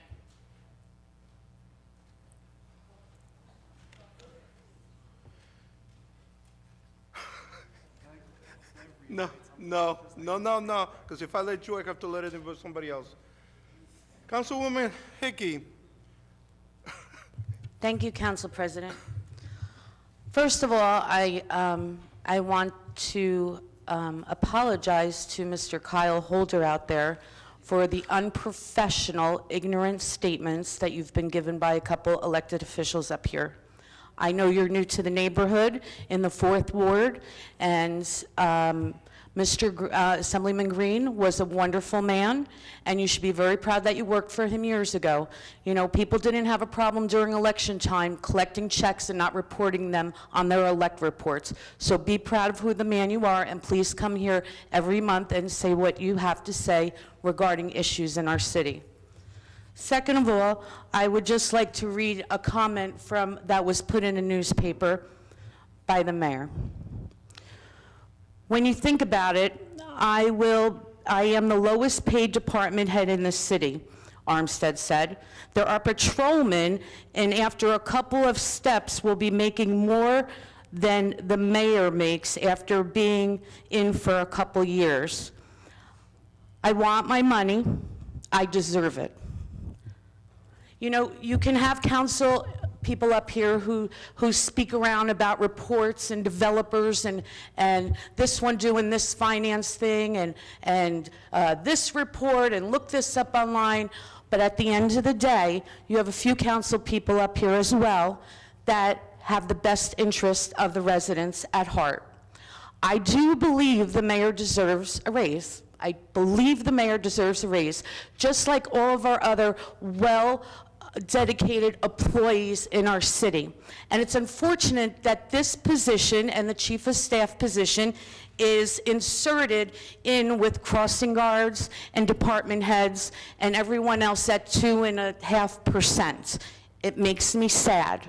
I didn't know until last week that additionally this raise was retroactive to January, which it isn't a contract, so there's no reason for it. Let's be very clear on that.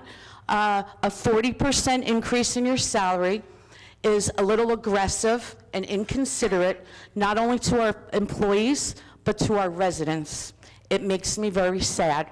And what happens is people like me and other individuals who truly care about this city are tired and they go the other way.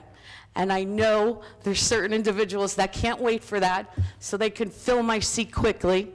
But I want to let you know, I wish my husband and myself, for some reason or the other, would be getting a $27,000 check at the end of the year. Because I can tell you, my family, my children, my friends, and my neighborhood would be extremely happy with the generosity that I've always given around the entire city. On that note, I am really hoping that my fellow council members will take this off the agenda till next month and reconvene on it. I am very disappointed that even a statement in the newspaper is compared to any of our patrol officers. We have fire engines that we're not able to put on the road because we don't have enough of people to put them in. We could talk about all our pilot programs and all the industry that's coming into Linden, but when we're giving it away and we're gonna be forced to raise taxes on Board of Education and more policemen and more firemen and all other things, it just, the numbers don't work. I keep trying to figure out, they certainly don't work. They work for certain individuals who are definitely, in my opinion, greedy. I just hope that we can pull this off tonight and we can reconsider, not only, Mayor, and with all due respect, this is just very insulting to many. I don't even think, I wouldn't want to raise as a council member, but many of us up here alone, we put 24/7 in, we take phone calls, we do what we have to do. And I don't even know when the last time any council members got a raise, but many of us wouldn't even consider asking for one, And I know the mayor's job is a 24/7 job, just like the rest of us. But one, do it with tactfulness, do it with normal increases, and please, don't ever compare yourself to somebody who is on the street and whose life is put in danger every moment. My father was a Linden police officer, and he was shot in the line of duty, making about $30,000 a year. And you know what? He didn't want an increase. He did it because he loved it. He figured out a way to feed 4 kids, and he did it because he loved it. It wasn't about money. Thank you.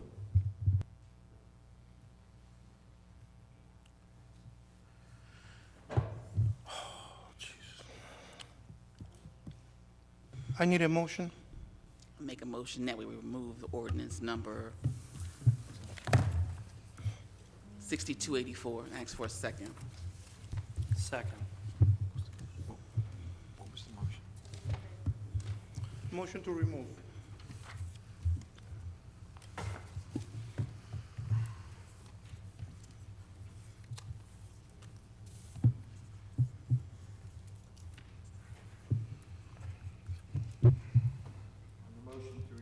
On the motion to remove from consideration, Mrs. Ormond? No. Javik? No. Brown? No. Absolutely not. Cosby? Yes. Roman? Yes. Strano? No. Yamakaitis? No. Medina? Yes. Hickey? Yes. Mr. Alvarez? Yes. Motion fails.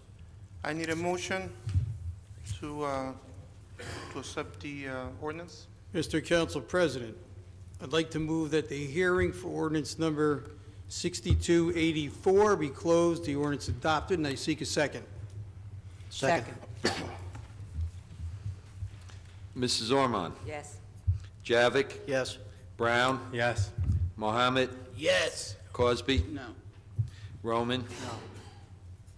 Strano? Absolutely. Yamakaitis? Yes. Medina? No. Hickey? No. Mr. Alvarez? No. Mr. Bode, can you please read 6285? An ordinance creating Chapter 2-25 entitled Department of Community Service by the City Council of the City of Linden. Be it ordained by the City Council of the City of Linden as follows. Section 1, Chapter 2-25 entitled Department of Community Services shall be deleted in its entirety and replaced as follows. Section 2-25.1, Department established Director of Community Services Divisions. A, there is hereby created a Department of Community Services. Said department shall have the following divisions. A, Division of Engineering. B, Division of Public Works. C, Division of Vehicle Maintenance. D, Division of Transportation and Parking. E, Division of Buildings and Grounds.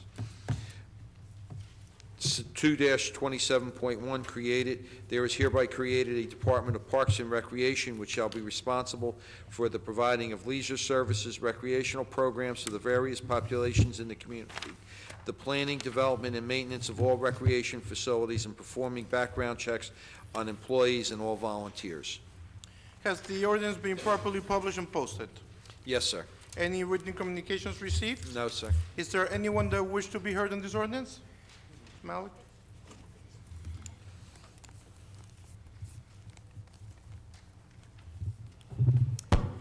I have a few questions on this. Name and address, Oh, please. Virginia Malik, Lenape Road. I have a few questions on this, and I'll just start off. Why are we combining all of this under the Director of Community Service? And also, what is the economic benefit that we're going to achieve doing so? So we can maybe just start with that. Dan, I don't know if I should give you this, but Mr. Roth, will you be able to answer this a little bit better? You know something? Why Let are me we give it to doing it? Mr. What's Dan. the benefit for this? Okay, thank you. Mr. Dan, can you please answer this? Basically, same question we had last month. And I wasn't here last month, so. No, I know. Certainly, Council President. The Department of Community Services will encompass all of the actual maintenance part of every single thing in this city. It'll have nothing to do with the programming of any recreational things that happen in the part of park recreation. So that if, let's just say snow plowing, Public Works will not be the only one snow plowing. We'll be able to draw very easily from all the different divisions and have more people on the road plowing snow. So it's like shared services, make it more economic that way. Yeah, but Correct. within the city. Correct. This is the same way the county functions. It's the same way, actually, the city had hired a management group in 2015. I recommended this type of structure. So we're now finally going ahead with it. Okay, so we're going to have the director of this, and we have heads of like public works, engineering, so are those heads still going to be still in position? They are. And so this is going to be another overlay of management on that? It's going to be the same exact people that are there now. All right, no, but the director is going to add a new level to that, correct? It will be the same director there is now. But but this is a new Ms. community Malik, service. Okay, I'm missing a point here. Okay, if you go back a few years, basically what Al McDonald was doing, we just put engineering under that. Okay. Okay, now Al McDonald has retired, we have Mr. Dan that has taken over. The only difference out of all of this is Mr. Dan suggested recreation would be separately. Right. But right now, everything is combined under one. And that's is a good segue into my next question, where we have created the Parks and Recreation. Because I can remember when Al Volpe was here, so that's a long time ago. Yes.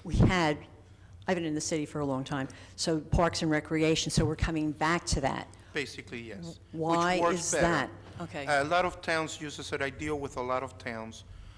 One especially I deal with is Summit, and I have to do a lot of Wait, repeat planning that. boards. What was that? Summit.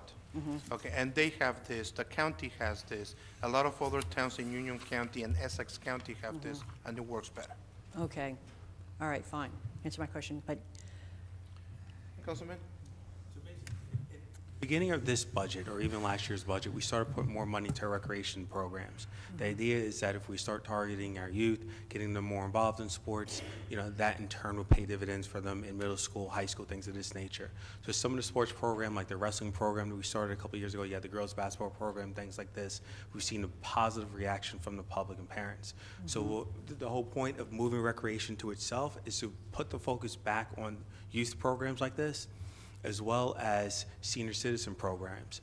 We have we've some. had senior citizens. Yes, but what we want to do, we want to revamp them, and we have Okay. talent within our recreation department that are coming up with some great ideas. If you've seen this year alone, we've had the game night, we've had the Liberty Science Center come in, and other events that the recreation department has done this year. So what we want to do is expand upon this, is that we feel like this is a service that we need to get back to the basics as far as providing diversity in our recreation programs. And so we found that this model, as far as lumping everything together, wasn't achieving that. So it's just a matter of restructuring it. But then why, I think it was maybe 10, 12 years at the most, that when Al Volpe was here, Yes. why did we get rid of that? We didn't get, what they did is they consolidated. A couple of years ago, 10 years ago, you had the recession, everything else like this.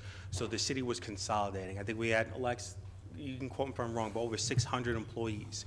We shrunk those numbers down. 400. How much? 653. How many employees do we have now? Five something. Like 5 something. So they combine all these divisions into one department. And now we're going back and slowly building up some of these departments, not a matter of spending money, but to make them more sound and Right. function more efficiently. And the department head for Parks and Recreation, that's going to be a new position created. No, we have that position already. It's We Mr. had the Dan. position. No. No, it's, For recreation. Parks is Recreation. Mr. Dan, recreation is separate. Right, Recreation. So that's going to But- be a new individual that's going to be hired or coming from within the that's going city? to be posted, it's going to be Posted. posted.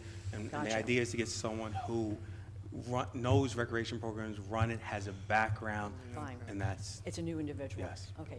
And that individual, when we were doing the budget, that person was budgeted yes. from, is already in our So we're- budget? We're working on the 2019 budget. I think our last hearing on the budgets, it's next Thursday. So what we do is the year prior, like now 2018, we have budget hearings. And so like this position we put into the budget. So when we do our budget projections for next year as far as expenditures and go against our annual financial statement and other numbers, we see where is that gap between being under cap or taxes being leveled in, and we scrub the numbers a little bit more. But this position is in for recreation as far as For the next year. budget that's going to be coming out. So we don't really know, do we have money for this position? That's the question. Lex, can you answer that? Do we have money for this position The position is in the budget. for next year? But what about the budget that we just finished? Or Well, the budget that we're operating we this had, right position is now? for we had next year. several retirements that next hadn't year. been- Right, okay. Fine. Okay? Okay, thank you. Anybody else? May I have a motion, please? Mr. Council President, I'd like to move that the hearing for ordinance number 6285 be closed, the ordinance adopted, and I seek a second. Second? Mrs. Ormond? Yes. Javik? Yes. Brown? Yes. Mohammed? Yes. Cosby? Yes.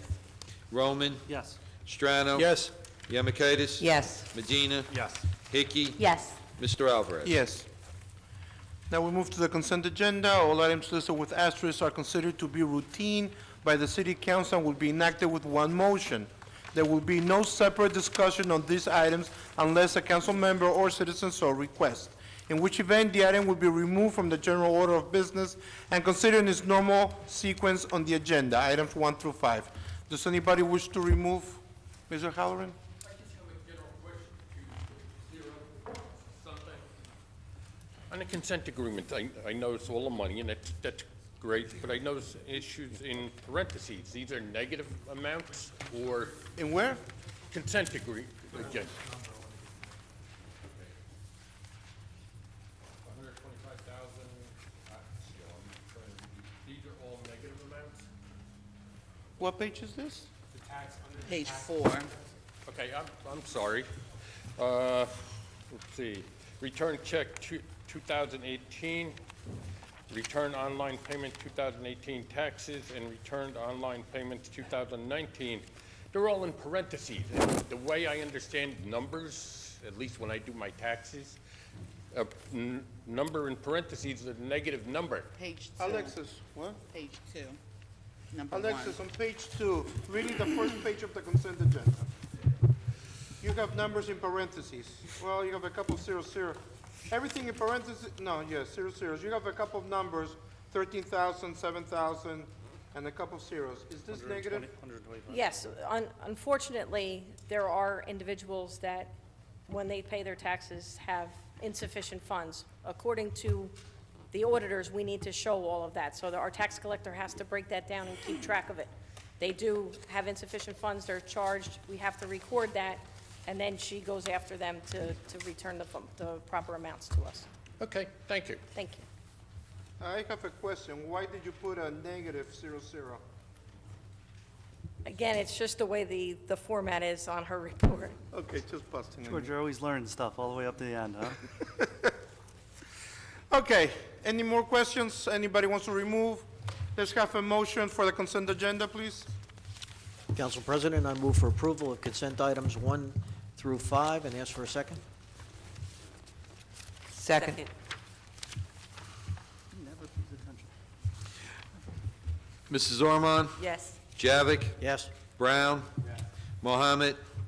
Yes. Crosby? Yes. Roman? Yes. Strano? Yes. Yamakaitis? Yes. Medina? Yes. Mr. Alvarez? Yes. Let's start with Ward 1, Councilwoman Foreman. Can you please get us started? Yes, thank you, Council President. I'm not going to be long, goodness knows. The first item took forever, so I'm going to keep it really, really brief. Just a real quick update with the Pathmark location in the First Ward. There is now a sign over the old Pathmark sign that's at the entrance of the driveway that announces that Superfresh is coming soon. So for anyone that is not clear, that is definitely going to be a supermarket. Whether you like Superfresh or not, you will have other options. You can still shop at ShopRite in Clark, ShopRite in Linden, wherever you choose to go, but there will be a Superfresh there in Linden, and I'm excited, especially for the residents that are close and need just to sometimes just run in and pick up a few items really quickly. There's, like I said, just a lot of development going on in the city of Linden, and we just really need to be grateful because there are so many barren areas. And as chairman of the Revenue and Enhancement, I'm actually proud to say that we have really made great strides over the last 4 years in developing a lot of locations that no one wanted to look at. And whether we realize it or not, we're talking about, oh, you know, it's a cost to the taxpayers, oh, we're letting it go too little. All I could just remember, my basic math concepts in school, when I was in elementary school, greater than and less than. And for the longest time, we were receiving nothing on those properties, zero. And whether you realize it or not, that money was coming out of the taxpayer's pocket just in order to compensate. So we're getting something for those properties, and the best thing that we're getting rid of the eyesores. And I'm glad about that, especially being a resident of Linden all of my life. I've seen beautiful things fall apart and stay in a deteriorating state, so I'm excited. Leaves that are now, I guess, mostly off of the trees. There are just a few that still have some leaves hanging there. If you are still raking your leaves to the curb, there's going to be a point where the trucks are not making rounds consistently. We do make rounds throughout all of the wards. If you rake your leaves out on Tuesday, but the truck was there the prior Thursday, you might not see that truck for quite some time because the truck does have to go through other wards. But if there is a pile especially First Ward residents, just give me a call. I'll be more than glad to make a call to Department of DPW on your behalf to see if we can get them moved. I also have bags, a few bags left over for anyone that would like them. All you have to do is just give me a call, 908-370-6482, and I'll be more than glad to give you some to help you get your leaves up. Would also like to tell everyone in the First Ward that we are still having the holiday decorating contest. So for the residents who have decorated their houses, I will be driving around between tonight and tomorrow night, picking out the 3 houses in the First Ward that I feel are outstanding. Those houses will be sent to a nominating committee, and there's not one council member that's on the nominating committee. So we have nothing to do with it. It's going to be a series of independent people that will go out and look at the houses also and pick the winners.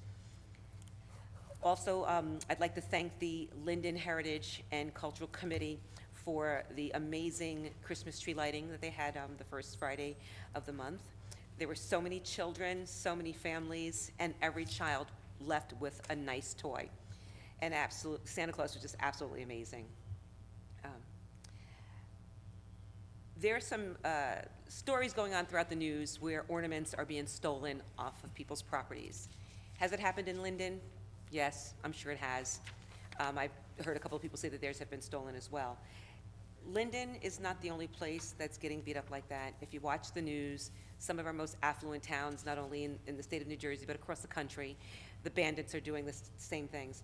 So if you do see somebody lurking outside your neighbor's house, make a stare, turn on your lights. We all work too hard to have things stolen off of our property. That goes for your packages as well. It's the Christmas holiday, and thieves are at their best. I can tell you right now, thieves don't go to poor areas or lower income areas to steal. They're gonna go to nicer areas where they think people are ordering nice things. So if you would like to be a little safe, become friendly with your neighbor. Let your neighbor know if something's arriving. Ask them if they're home, if they could just kindly take it off your porch. Have your packages delivered to maybe a family member's house, or better yet, ask your employer if your packages could be delivered there. My employer will allow us to do that. So it's a way to make sure that your packages are safe. I'd like to also congratulate the Linden Police Department. We have new recruits that were just sworn in. I believe it was this week. I'd like to congratulate all of them and to wish them many blessings and safety as they work hard with the existing police officers to keep our city safe. And I'd like to also address the parking that's been going on in the First Ward. We have some areas where we have car dealerships that will pull all of their cars from their lot onto onto the streets. You will be ticketed, you will be towed if your vehicle is improperly licensed or does not have a plate on it. So just be careful. The Height team is out in full force, making sure that our residents do have places to park and that everything is done legally. I'd like to also just take a time to wish everyone a very Merry Christmas, Happy Kwanzaa, and a belated Happy Hanukkah. Just enjoy the holiday. It's a wonderful time of the year, and just remember, if there is a family out there that you know is in need, just reach out, and help your neighbor, help someone that's less fortunate than you are. That ends my report. Oh, and then one last thing, Council President, I would just like to wish you a very happy holiday and wish you the best in the future. Thank you. Thank you very much. Councilwoman, it always scares me when you start your report by saying, I'm going to have a short report. You know I'm never short. I'm short in height, but that's about it. Thank you. Councilman Javik? Yes, Council President. First, I'd like to read the Budget and Review and Finance Statement for December 18th, 2018. Approval is requested for the following finance actions. Number one, the payments of bills totaling $2,324,406.84. Bills have been signed by the Mayor, Council President, and Finance Chairman, and a detailed check register and vouchers are on file in the Clerk's office. Number two, we are in receipt of the investments made by the City Treasurer for the month of November at the rate of 2.75%. I move for approval and ask for a second. Second. Mrs. Ormond? Yes. Javik? Yes. Brown? Yes. Mohammed? Yes. Cosby? Abstain. Roman? Yes. Strano? Yes. Yemakaitis? Yes. Medina? Yes. Mr. Alvarez? Yes. As per Councilwoman Orman referenced, recently I had received some notifications that decorations were missing from homes in the Second Ward and other wards in our city. I checked with our police department, and we had no reports on file on this. If this is happening, please report it to our police department at 908-474-8500. With your report and help, given the amount of home cameras, we should be able to find anyone that's perpetrating one's home and property. I have also asked for increased surveillance in our neighborhoods. A reminder, on the corner of Brook and Knopf Street, our DPW department has been dropping fireplace-sized hardwood logs, free for the taking. If you have a wood-burning stove, insert, or fireplace, I'm sure you could use the extra wood. I would like to thank Council President for everything he has done in the past year and before, and wish him well. And I would like to wish everyone a happy, healthy holiday season and prosperous New Year. Merry Christmas and a Happy New Year. End of Thank my you, report. Councilman. Councilman Brown? Yes, I have no committee report. However, just want to wish everyone a happy holidays and a happy new year, and a report. Thank you, Councilman. Councilman Mohammed? Good evening, citizens of Linden. I first, too, would like to congratulate our great council president as he goes into retirement. I have to say something very special about the council president. He happens to be a great man because he's also, just as I am, a United States Navy man. In fact, he's lieutenant commander in the United States Navy, retired. I'm so tired of people in America beating up on military people. Some have, and this is no disrespect, some have even served in the Salvation Army, and they have the audacity to put down the fighting men and women, Coast Guardsmen, who risk their lives on a daily basis. And I'm urging all of my sons to join the United States military, and I just want to commend again Lieutenant Commander and the Council President as the outgoing, and congratulate the incoming leadership, fathers, city fathers, and city mothers. You know, we have that. This is the beauty of America. We now have Michelle Yamakaitis as the City Council President-elect. America is moving greater and greater. And again, congratulations to Mayor Armstead, who's doing a phenomenal job. And for those who don't know me, I can be very critical when you're wrong. And when you're right, I'm going to congratulate you. And again, I repeat, elections do matter. That's what a democracy is about. We argue. I didn't come here to degrade anybody, but I'm coming here to tell the truth, to bring the facts out, not to have any magical shows and the sleight of hands and secret schemes. We want honesty and justice in government and respect. So I never will attack anybody personally. I will attack your ideas. And though I can't prove your motives, but when they look questionable, I will submit them to the dustbins of history for examination by future historians. Now I'd like to move to some mythologizing that's going on in the Fourth Ward. Some said I was invisible. But, believe you, I'm very much visible. And in the past, in the first year in office, we got 4,900 square feet of pavement in the city, in the Fourth Ward.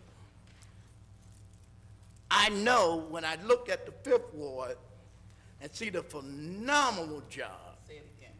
Yes, the Fifth Ward, that Mayor Armstead and the effort of the Linden economic development of people. But I know we can't go and snatch private property. There's some argue that on Roselle Street, we just should take people's property and develop economically. Well, this is not Russia. This is the United States of America. And we have procedures. And I'm sure that there's any vacant available land. Of course, if you have the money, some may have the money. Buy the property and do it and bring it before the planning board and develop it yourself. But we are looking for opportunities to develop in the Fourth Ward. We're going to make the Fourth Ward one of the greatest wards, not by conversation, not by campaign, by hard work. Now, if anybody wants to volunteer, we need some young, strong men and women to help shovel the snow some of our seniors as the snow comes down. So you can call me at 908-463-4843 and volunteer and said, I would like to come into the Fourth Ward and shovel snow for some of our shut-in senior citizens. It will be much appreciated. 50-some odd years ago, I decided to serve under Dr. King and others, and that's why I had my son to go to Morehouse College, because I want him to understand that the only way you make America a great country, you have to put your shoulders to the grind. It's not a conversation, it's not a campaign, it's hard work. Now let's go back to city business. The Board of Health issued 57 certificates of occupancy during the month of November. Also, we have a couple of illegal occupancies and perhaps overcrowding in the Fourth Ward, and other governmental agencies will be notified of the people illegally living in these properties, people slipping into the borders, committing crimes. They will be monitored and will be reported to the appropriate authority. I thank you for allowing me to serve, and I will continue to serve by God's permission and your support. And I would like to wish all a very Merry Christmas and a phenomenally Happy New Year's, and seek any volunteers, not complainers, not campaigners, would like to work in the Fourth Ward to make the Fourth Ward the greatest ward. As Mr. Mack would say, the people said, but the citizen told me to tell us this is the greatest ward in the history of humanity. Thank you. Thank you, Councilman. Councilwoman Cosby?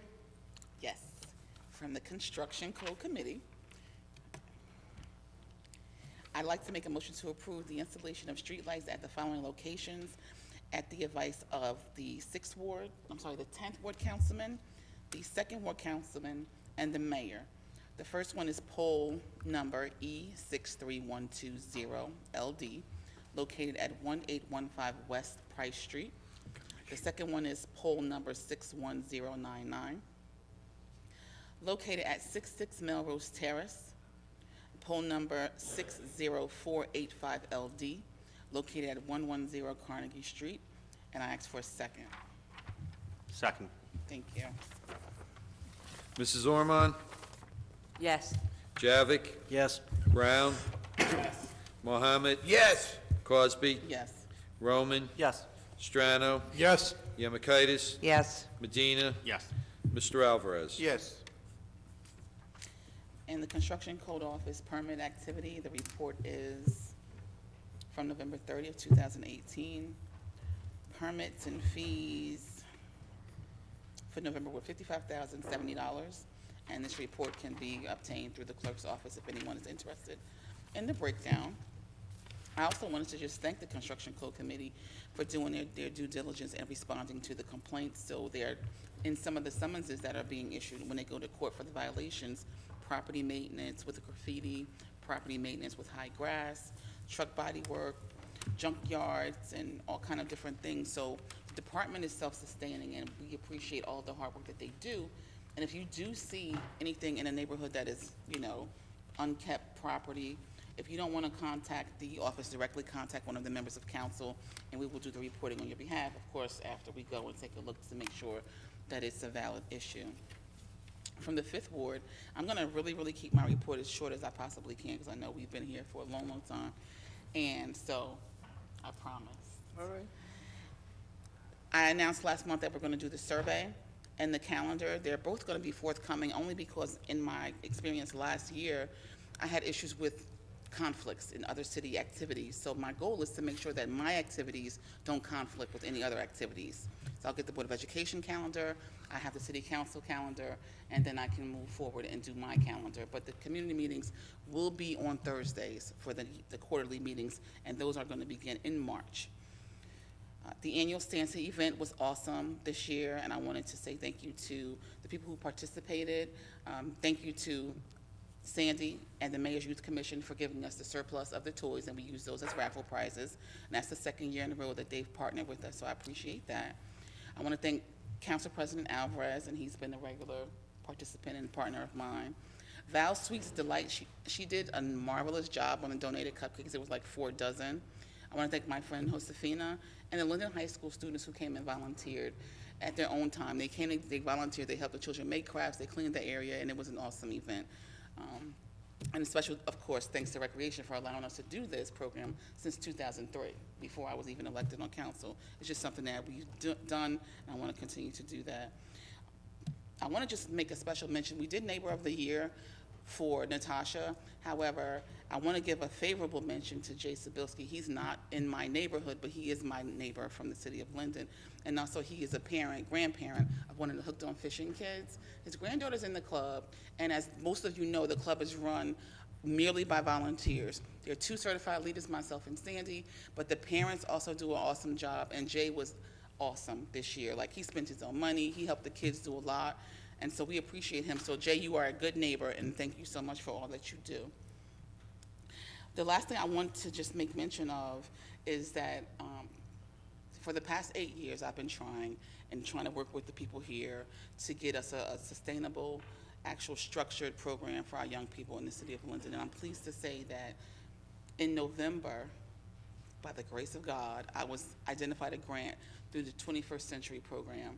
And the city of Linden has partnered with the New Jersey After School All-Stars, and we have a grant waiting to be spent down for $250,000, okay? This is a program that's going to support our children. It's going to be free, and we're enrolling now.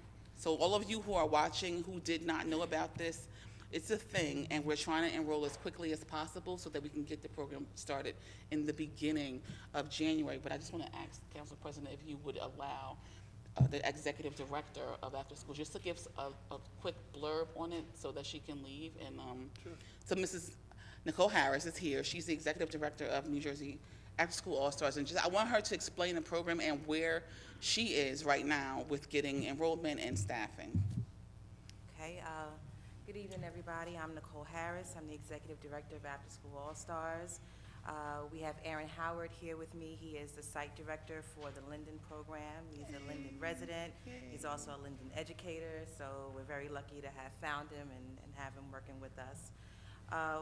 We are part of a national organization across the U.S. We serve 90,000 students.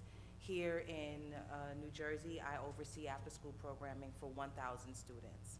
And as the councilwoman mentioned, I met her to share more about what we do, and then she had a notice of a grant opportunity that she put into my hand.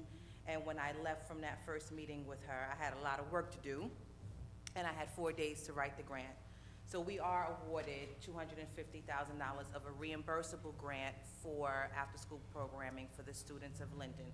A reimbursable grant means there's no money left over. It means you must spend out the money before you get the money. So our organization puts it out, the state gives it back. So every penny of it goes directly to the students. We have 8 months to spend down this grant, so we need to get started. We are currently hiring. We have some Linden residents and educators who Aaron and I are interviewing this week, and hopefully we'll be making an offer.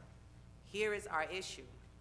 Everyone has been very supportive. The mayor has welcomed us. He's called personally to welcome us. The councilwoman is supportive. All of you have been supportive when you passed a resolution to allow us to come. Nancy Braxton is supportive. The guys at the center, at the rec center, are supportive, but we cannot run after-school programming at the multi-purpose center on J Street. Not for 100 students. The grant calls for us to serve at least 100 students. We have to provide a safe and healthy space for them. We can't do that. There's open gym, there's adults there, there's licensing regulations. It's not going to work.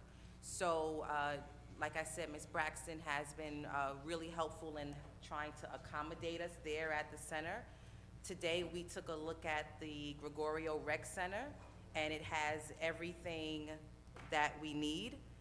The downstairs portion is the area that we can use. We can run programming there for more than 100 students in a safe and healthy environment.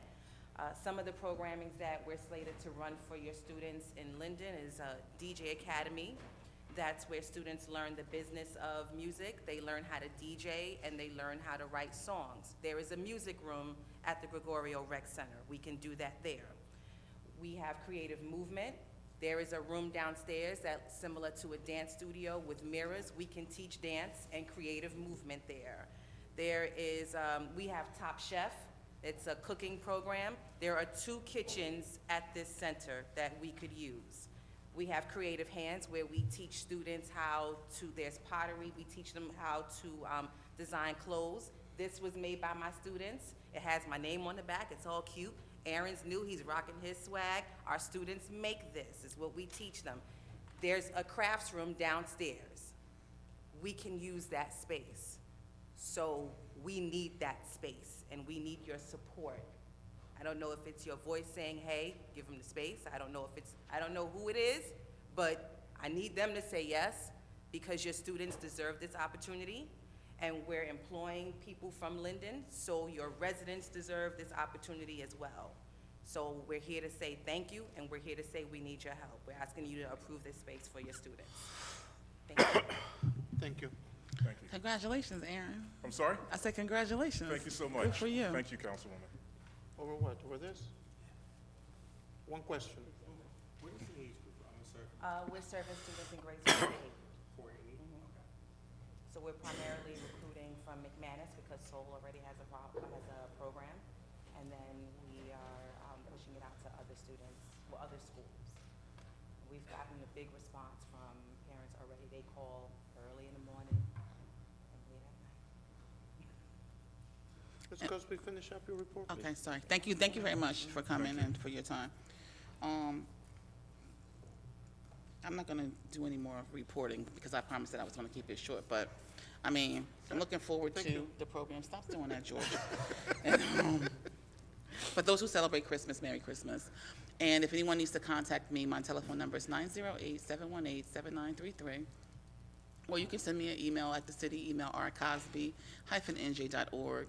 And I am still periodically posting updates and information on rashana.com. That concludes my report. Thank you. Councilman Roman. Thank you, Council President. My computer decided to update on me out of the blue like 20 minutes ago, so my entire report was erased. So I'm going to wing most of this. Public property, I have my normal report on how much money we brought in on parking lots, railroads, meters, parking permits, merchant permits. New York side collections, 3,200, Trenton side, 4,400, credit card transactions, 27,000, parking meters, 16,200, railroad permits is 1,500, merchant permits is 750, online railroad permits is 22,115, grand total is $75,000 that we brought in for the month of November.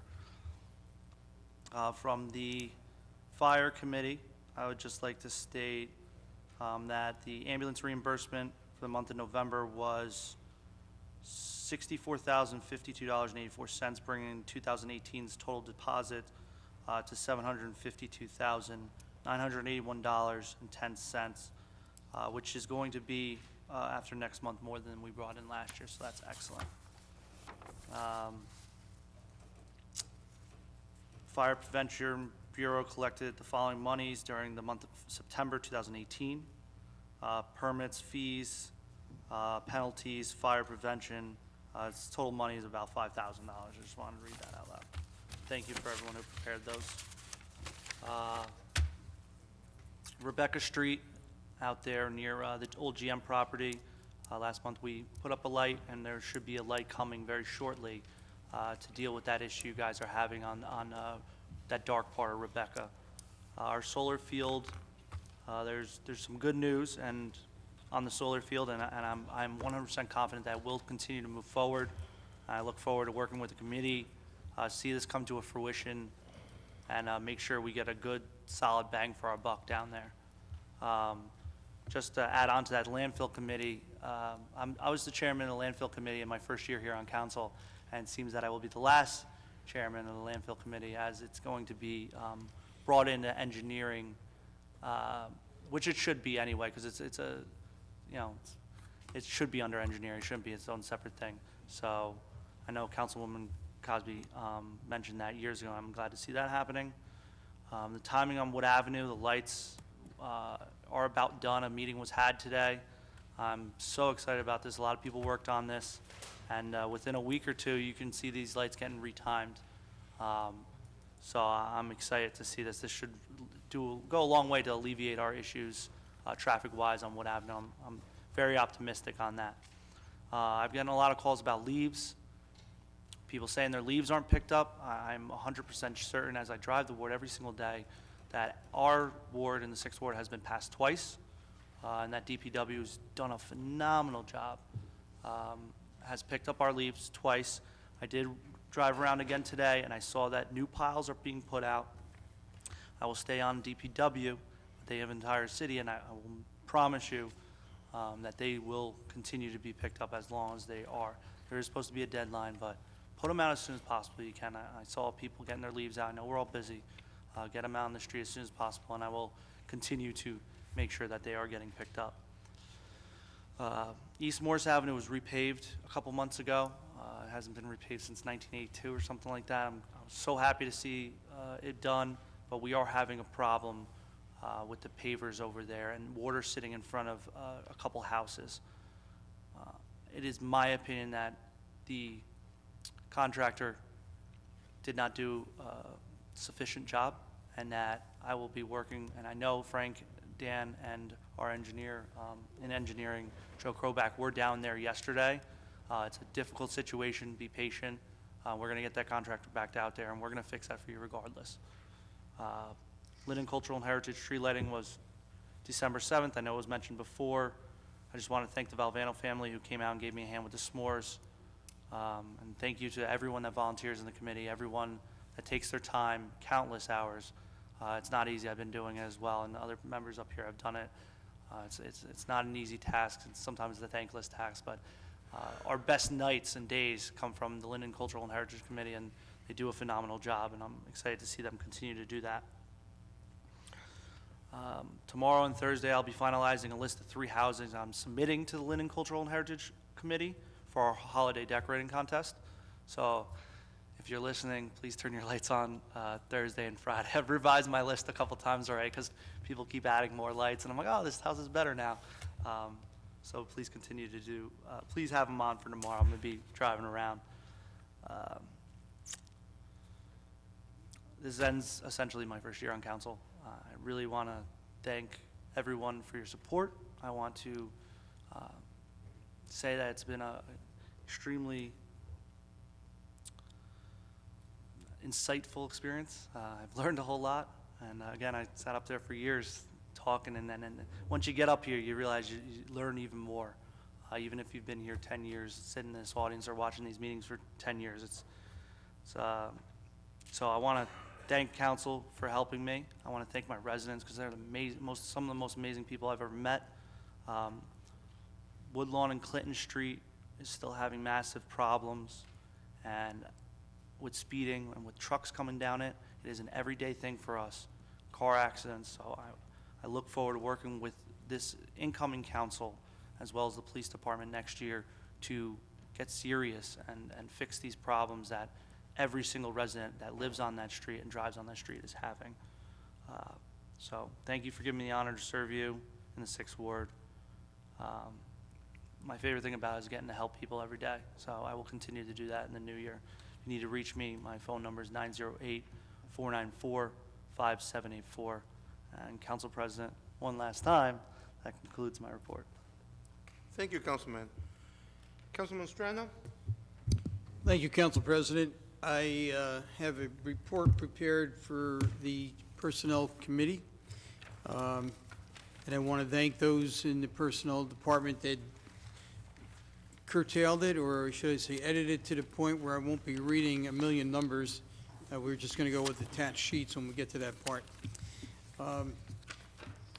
So number one, in the Department of Community Affairs, we have in the Division of Public Works, the hiring of Marcus Mouzon as a labor Tier 2 at the starting salary of $15 per hour, and this is effective December 26, 2018, pending the successful completion of all the pre-employment requirements.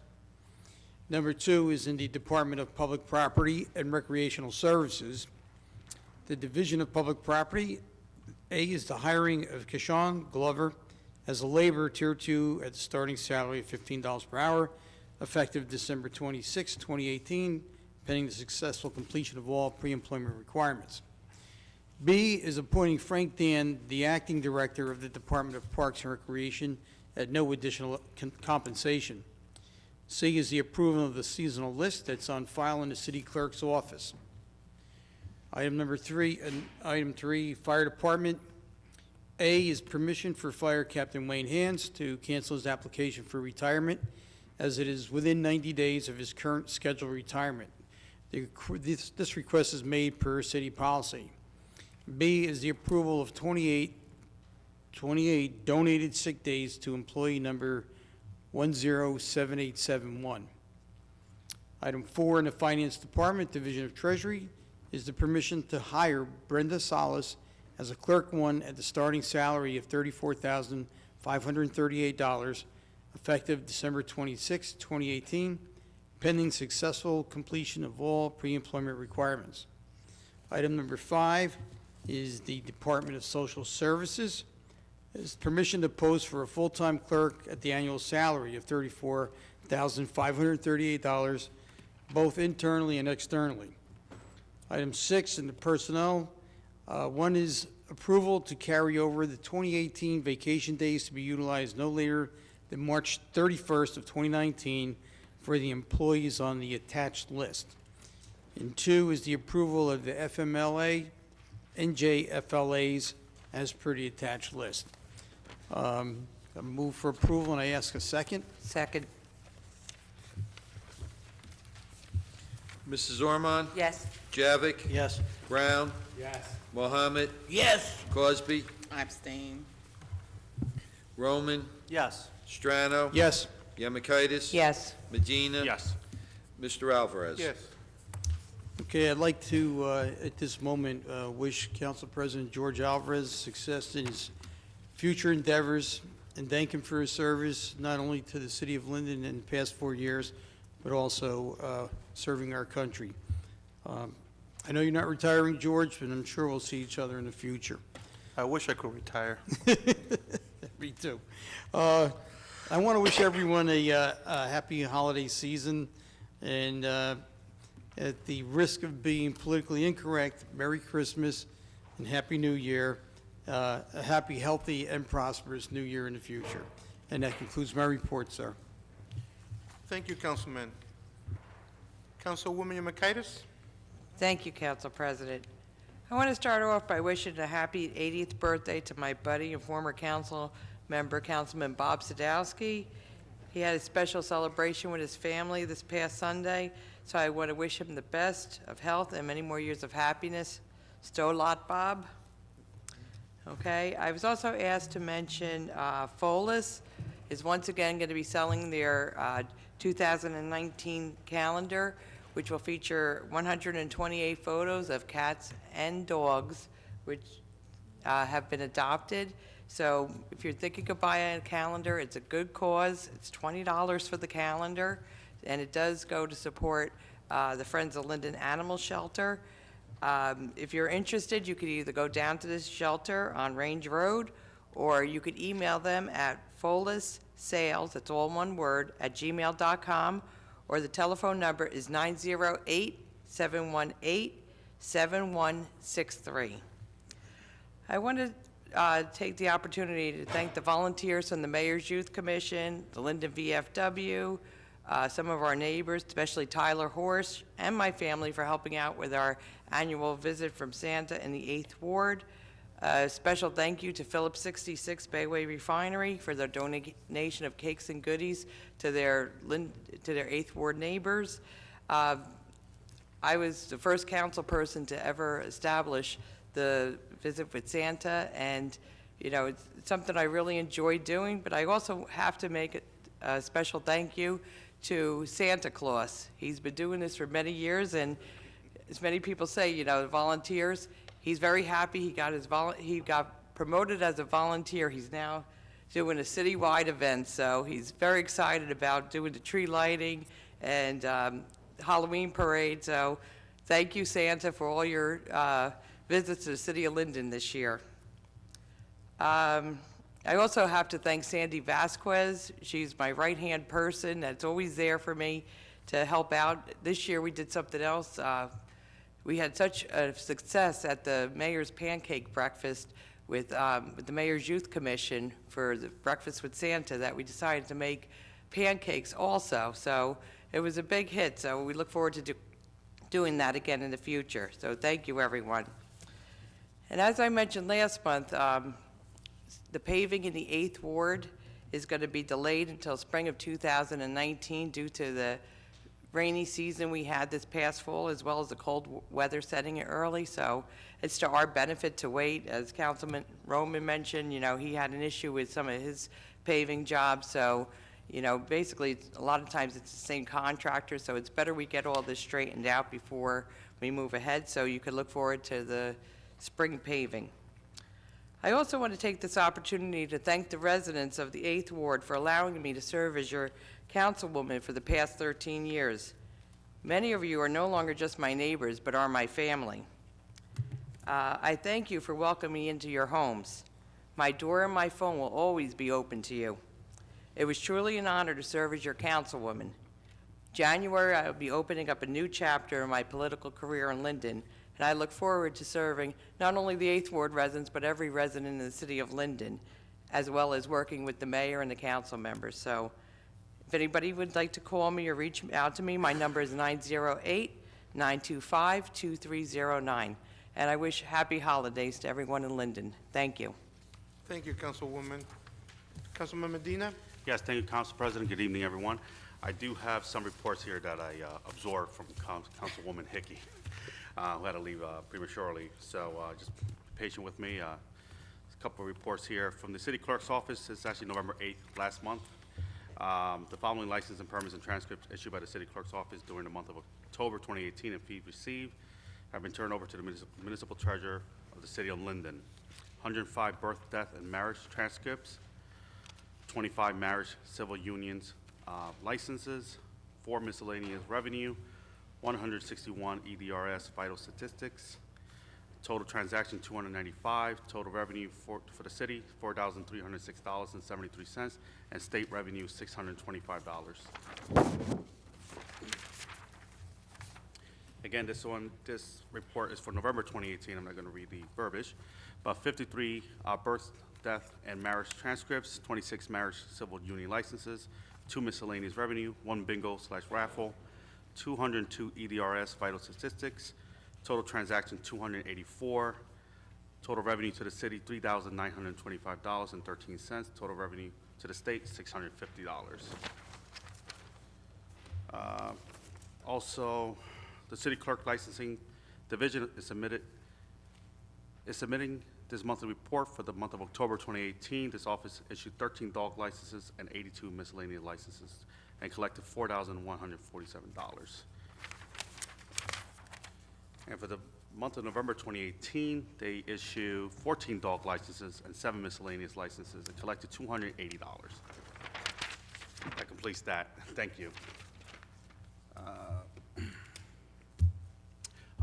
Really short for the 9th Ward. Again, my Councilman Roman and Councilwoman Democratis mentioned, a lot of the road paving and sidewalk and curb jobs have been put on hold due to the wet, rainy weather and the cold weather. So again, I ask folks from the 9th Ward, we will get back to you. We will complete those jobs. And also, they are out there just cleaning up some of the mess that the contractor made when they went in to dig out the old sidewalks, cut those roots and whatnot. So they're out there. They were out there last week on Friday. I believe they're out there again sometime this week to put topsoil, do some of the restorations on some of those properties. But again, if we haven't gotten to you this year, I assure you we will get to you hopefully early spring or mid-spring of 2019. That said, just real quick, I'm sorry, I don't want to miss anything. The 9th and 10th Ward, we are going to, myself and Councilwoman Hickey will be going out there soon to look at some of these homes for the Christmas lights contest. If you want us to come to your home and look at it, just shoot us an email, shoot us a text, give us a call.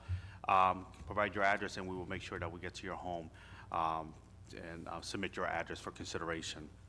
Also, the last few weeks, it's just been a little bit nuts here in Linden with crime and things that's been happening. So a big thank you to our first responders, especially our police department.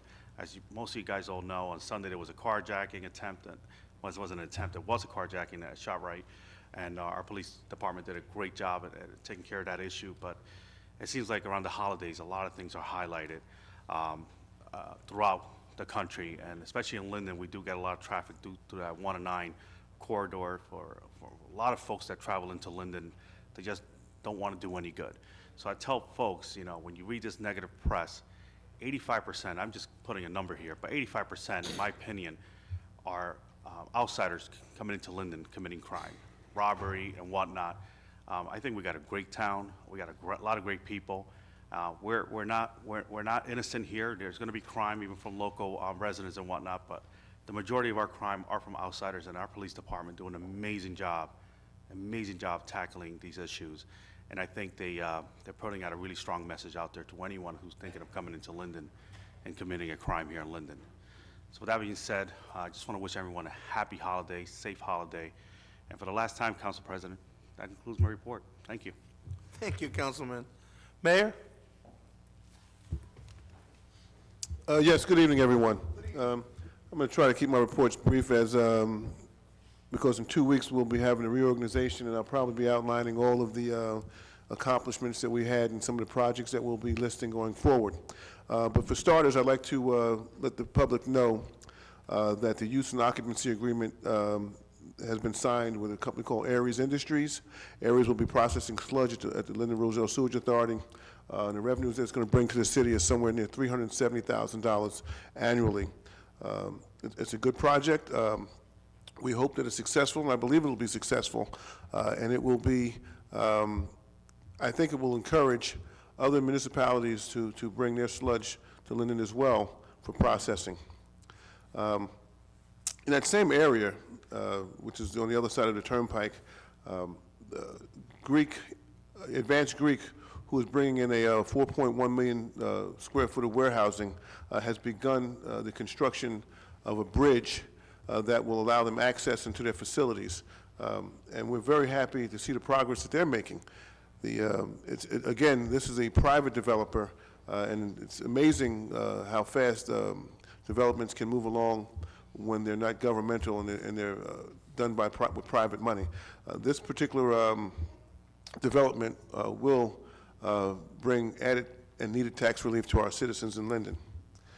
With that being said, there's going to be a tremendous amount of trucks coming down Wood Avenue to get to this facility, so I would encourage our residents to reach out to the governor and anyone else you can to expedite the Turnpike Extender Road that has been proposed since it's been on the books since 1979. In fact, we were reading a press release a few weeks ago, and if you change the names to protect the innocent, it would sound almost exactly the same as the press release that was issued around 6 months ago. So it's time for us to stop having a bunch of studies, use the money that we're using for studies to buy some shovels. I believe that if we bought shovels and started moving some dirt, we can get something accomplished. At least we'd be a lot further down the road than where we are now. Last but not least, I met with some gentlemen today who own the Clayton property. That's all the way down in Trimley Point also. They have begun preparing their site for a company called RNG Energy. RNG Energy will be processing food waste that's coming in from New York. That food waste will be converted into a natural gas byproduct and 2 additional fertilizer products. And again, the city will receive some significant revenues for this development as well. So there's a lot going on here in Linden. 2018 was a good year as far as developments are concerned. If many of you have been driving down St. George Avenue, you'll see that the steel is going up on the St. George Avenue development. Again, this was a property that sat idle for 30 years. We have development occurring there, and there's going to be retail below, 114 high-end luxury apartments on St. George Avenue, right in the heart of our community, where people say it couldn't be done, but it is being done. So, again, once again, in 2 weeks, we'll be having a reorganization meeting, and I'll get a chance to outline all of the things that are going on in town, and we have an open-door policy in my office. Anyone who wants to come in and see me, you have ideas, you want to talk about what's going on for the furtherment and the betterment of this town, the doors are open. You're always welcome to come in, and we will continue to have that policy so we can move the city forward in what I think is in a proper way. No mayor or any elected official has all the answers, but when I took this job, I promised it, and I made a commitment that I'm going to move this city forward, and I think that's what we're doing. Last but certainly not least, I'd like to wish everyone a happy holiday and a prosperous new year.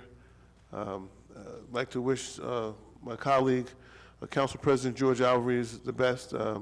Once again, I'll say this, when you put your hat in the ring to be an elected official, it takes a tremendous amount of courage to do that. So that being said, God bless you and your family. I know now that you're going to be moving on, you'll have more time to spend with them.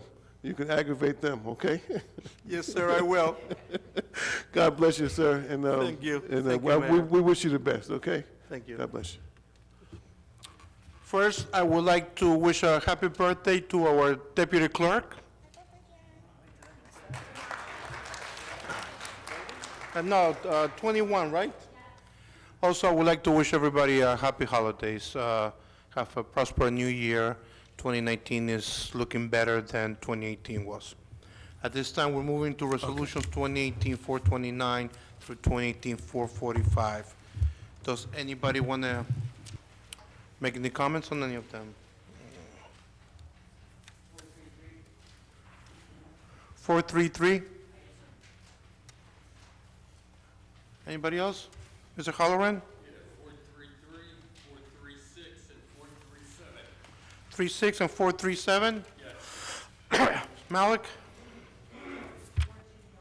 429? 433? 434? 445? Anybody else in the public? Councilman? 429, 436, 438, 441, 444, 445. 29, 36, 38, 41, 44, and 45. Anybody else? Okay, I need a motion for resolutions 429 through 445 with the exceptions of 433, 436, 437, 429, 434, 445, 438, 441, 444. Council President, I move for resolution with exceptions of 433, 436, 435, 441, and as request a second. Second. Mrs. Ormond? Yes. Javik? Yes. Brown? Yes. Mohammed? Yes. Cosby? I'm voting no to 432. Yes to the rest with the exception of those that were called out. Roman? Yes. Strano? Yes. Yemakaitis? Yes. Medina? Yes. Hickey? Mr. Alvarez? Yes.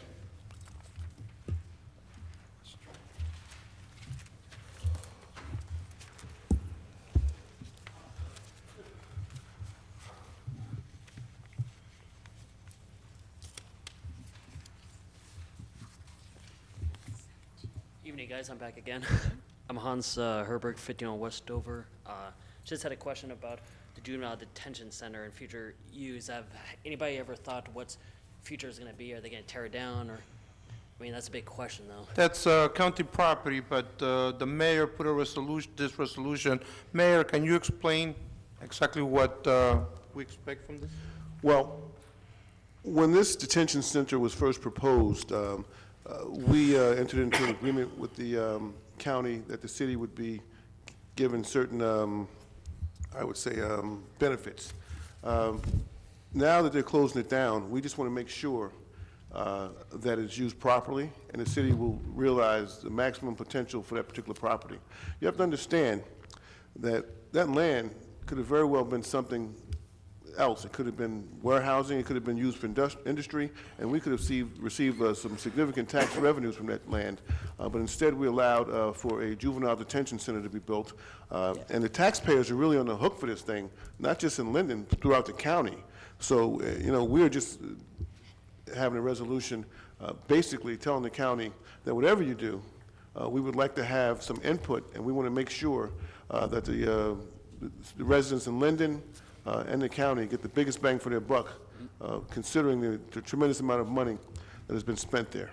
Yeah, I think there's a lot of good ideas. I spoke to Peter Brown months ago about, I mean, okay, we've seen on the other side, 1 to 9, we're getting super Walmart built and everything like that.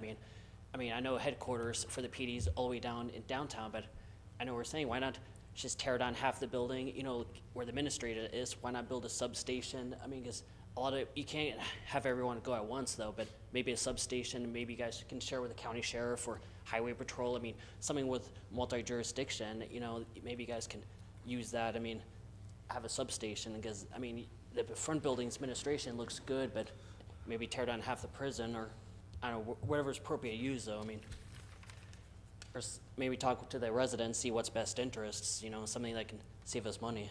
All right, thank you.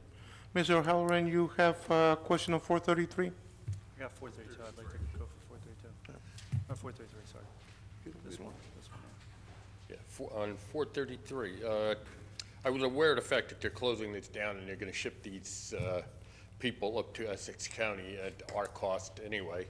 But an idea for use of this might be to part of the area. I know Chief Dooley has been looking for a training area for his personnel, like that maybe they could have access to a piece of this property for training, and maybe the police could use it, and the rest of it be turned into some tax generating business or whatever. Thank you, sir. Thank you. Ms. Malik, 433? You want 433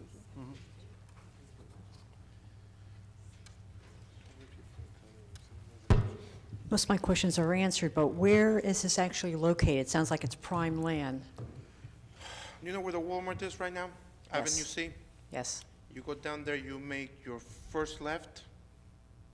I believe that's where it is. It's right by the stores, you're next door to the stores. Yes. To the Council President, Good enough. Council Okay. President, it's my word, I can tell you it's located between Avenue C and Route 1. I don't really know where Avenue C is, but I know where the Walmart Walmart is. is so Avenue C. That's good enough. All right. Somewhere Okay. behind Modell's. Thank you. Mr. Roman, 433? So I've actually, part of my job was to tour this facility and make sure that all high-end equipment was accounted for and was there, and make sure it was working properly, make sure it was insured properly. And it's a nice facility. It's rather new. I assume it's very new. This resolution says to you guys regarding its future use, but it does go on to say, and I'll give you the gist of it, that the mayor and the governing body of the city of Linden would oppose this use of this facility for ICE or any, as a federal imprisonment of undocuments or anything. I'm 100% on board with that. That facility should not be used for ICE in any way, shape, or form. I don't think there's any plans for it to be used in that manner. It is a very nice facility, but I don't know what the county plans to do with it. I do know that after the bail reform, that the facility had twice as many employees in it than it did, probably had like 18 kids for 70 employees. The county union closing this is saving like $5 million a year. So yes, Mr. Halloran, they are shipping them to Essex County to be held there, but it's a massive savings to the county taxpayers. Now, I hope we do get a piece of this, or we have some sort of ability to use it. But for we can't, it won't be, I'm telling you right now, it's not going to be ripped apart. I assume it won't be just because it's a rather new facility. But that's, I'm all for this, so thank you. Mr. Halloran, 436? Okay, 436. What building is 14 West Linden Avenue exactly? Council President? You know where it is? Yes. So okay. 14 West Linden Avenue is right across the street from my home. Oh, the little house. It is one of the oldest buildings in the city of Linden. It is a house. It was, I think it was a Winans house. It was by the Winans family. It date back probably older than the actual city does.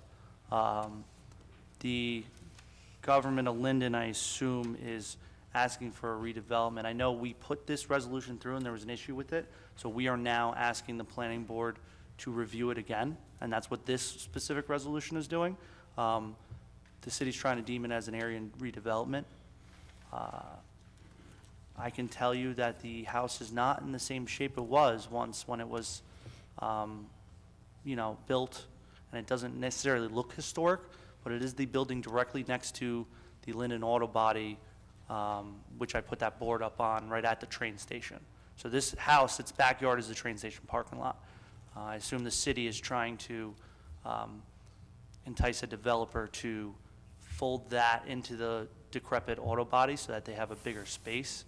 I'm torn on the historic value of this house. At the same time, it is not in the same condition it was in.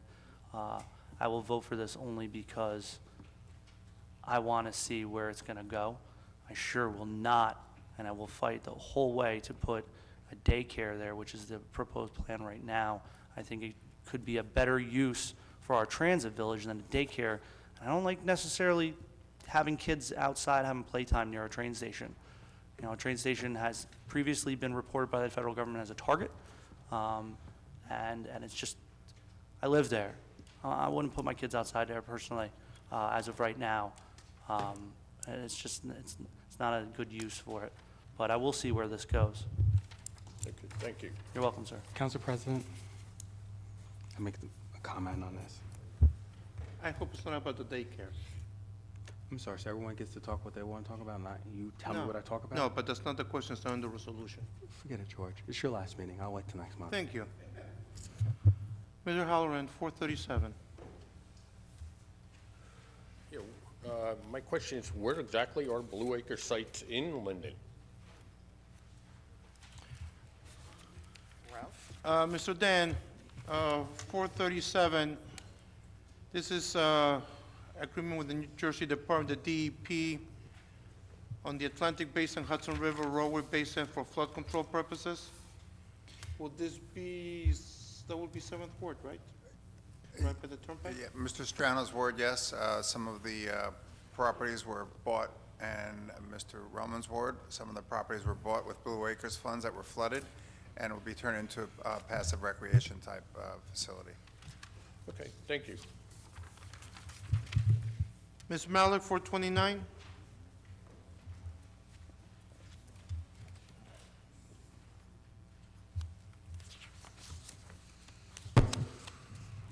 What's actually being done here? The resolution to transfer 2018 appropriations, the money's going from where to where? I mean, Mrs. Sack? what are we juggling here? This transfer resolution takes funds from our salary adjustment account and putting money into the mayor's office, salary and wages, into our public employees retirement system, other expenses, our police department, other expenses, and purchasing other expenses. In addition, we're taking money from other public works functions, salary and wages, and transferring that to other public works functions, other expenses. You're allowed to do transfers in November and December of your current calendar year, and we had needed to do certain transfers in order to pay out certain expenses that are anticipated at year end. For instance, they needed to purchase a sewer camera. We had to transfer money from salaries. There was breakage to other expenses. You're only allowed to do that in November and December. In the police department, there was specific needs for the range that they had to have repaired, so that money. Can I just ask, so these transfers don't have to be in kind, it doesn't have to go from you're talking about like salaries to be used for something else. You're allowed to do that? It doesn't You're have... allowed to transfer, yes, in November, December, you can transfer from other expenses and salary and wages and back and forth. Okay. And so this is, once again, did I hear you say is going to also help with the expected salary increases? Well, specifically, in the mayor's office, we had to transfer funds into salary and wages and into, excuse me. Salaries. And in the police department, other expenses, we had to transfer funds into because we had to work at our range, and it wasn't something that was originally budgeted, but they needed to get the work done, so we have to transfer funds into that account. Okay, so this goes back to something when I was discussing the ordinance, and I said to Mr. Roth, like, why do we have to make things whole? And here now, we're kind of juggling money in the last 2 months to make something whole, and it goes back to, I don't see the rhyme or reason. Well, the non-spending account entitled salary adjustment is for that specific purpose. We take money from salary adjustment into various salary and wage accounts as we need through the year. Last month, there was a resolution on that. We had to move money from salary adjustment into various accounts. That's just part of what you do in November and December when it comes to transfers.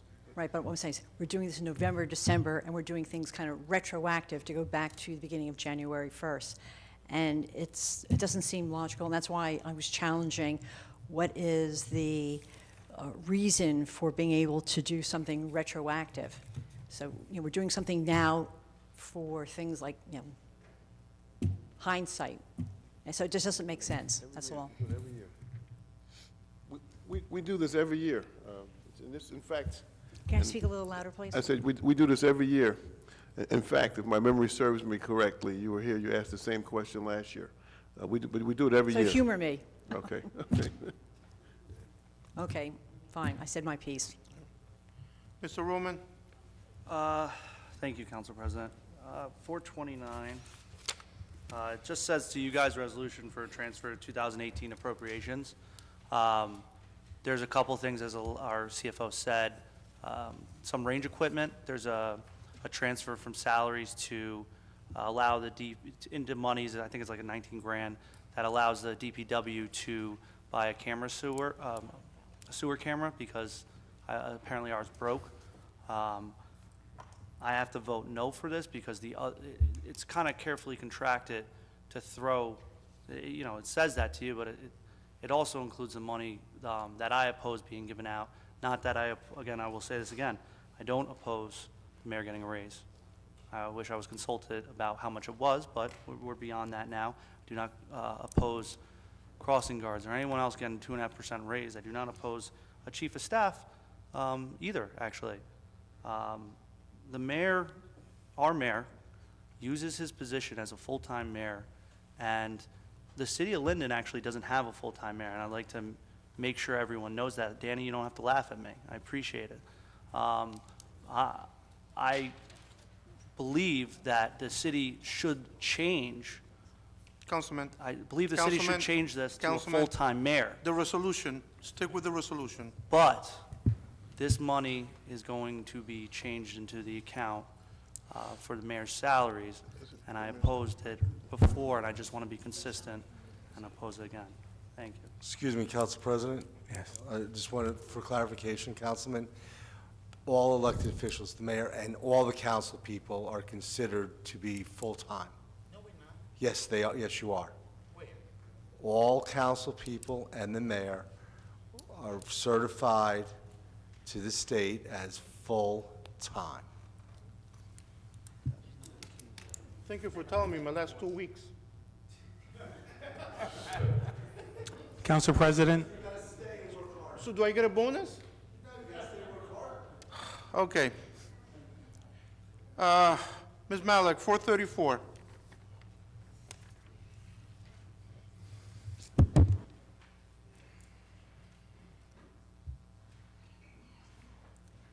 Too bad I can't go back to 429, but I was actually told by the mayor when he first came in that the mayor's position was actually a part-time position.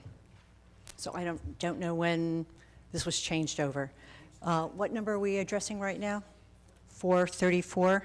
Yes, ma'am. Oh, what is this, the time period? Can I take these off? What is the time period that this $5,000 is going to be used for marketing services? Mrs. Sack? 6 months, 434? 1 month? This is actually an amendment to an original agreement that was voted on in January of this year. It's actually not to exceed $5,000. The estimated bills are due in very shortly. It's probably going to be about $2,800, and this is going to be till the end of the year, December 31st. So it's for the full year on Correct. that? Yes. Okay. Okay, and this is under what department? The mayor's department that this is coming under? Marketing, yes. Well, he's shaking his head no, and you're saying yes. Well, he had this, position. I can't, can you speak into the microphone? This is for marketing services, so they do work for the mayor's office, the council, the various departments throughout the city. Okay. I believe it's budgeted actually in 113, which is our purchasing department, which is kind of handles various departments. Okay, and the activities for this marketing services, you said it can be for like the city council people, but Mayor, I know that you put out some press releases about the city. Is that being done by this under, does that come under the auspices of this marketing services? No, no. It's something totally separate? Totally separate. Okay, Different company. okay, thanks. So you can stay here, Ms. Malik. 445? Oh, 445, okay.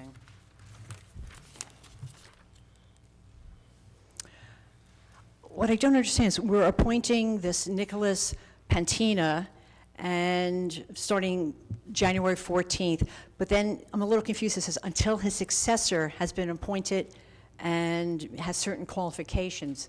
So does this individual not have the qualifications to be the city engineer? It just seems, he has it for 3 years, but then until his successor. So I'm not sure. Council President, I think there's maybe a typo in there. There Yes, should be I an think or so in there. too. Very simple, he's... It's not a typo. It's a 3-year term that the gentleman is being appointed to. Right. And like all our appointments for terms, if either he gets reappointed or somebody else gets appointed, until that person he continues to hold office. That's all that says. So he might be his own successor. Oh, okay, but is he also a PE? Yes, he is. Oh, okay, fine, thank you. He's a PE, CME, CPDW, or something like that. Fine, good enough. He has a lot of letters on his alphabet, huh? Mr. Principado, 445? Okay. Mr. Roman, 445. Thank you, Council President. I wanted to pull this to possibly get him his own roll call on this, but I realized it wasn't going to happen. The gentleman in question is one of like 8 or 10 applicants. He's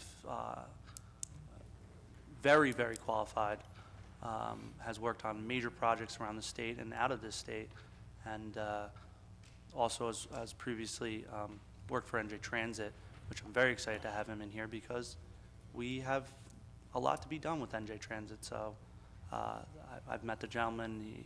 He's more than qualified, and I'm excited about him being part of this city to push this city forward.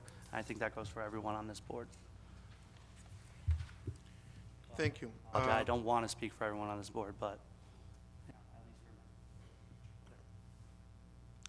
He's qualified. 438, Mr. Roman? 438, I'm going to take a pass on. That was, Okay. 441?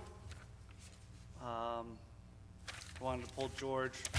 I wanted to say it in my report, I'll just say it real quick. George has been a phenomenal help to me, both here at this council and outside.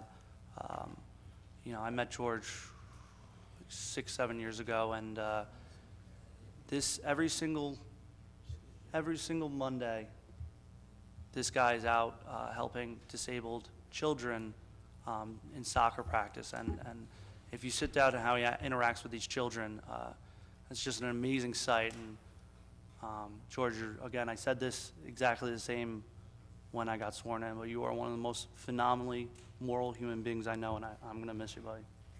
Thank you, but I'm not going anywhere. I'm just changing seats.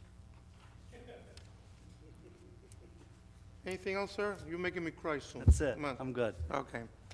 And we did 445, yes. I'm good with the other one. Okay. Thank you, though. Thank you for your kind words.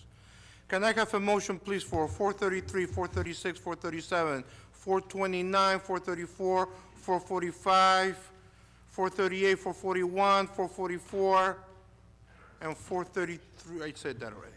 Can I have a motion for all of those, please? Yes, Council President, I make a motion that the forementioned resolution be passed as for second. Second. Mrs. Ormond? Yes. Javik? Yes. Brown? Mohammed? Yes. Cosby? I'm abstaining on 429, 434, and 445. Yes to the rest. Roman? I am going to, I would say yes to the rest except for 429. I vote no. Strano? Yes on all. Yamakaitis? Yes. Medina? Yes. Mr. Alvarez? Yes, I'm supposed to abstain on 441, but what can they do, fire me? Sure, yeah, right. Okay.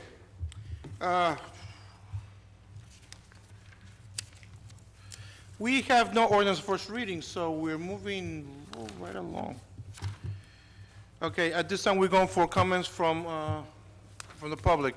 Anybody that did not write your name on the list, please do so now.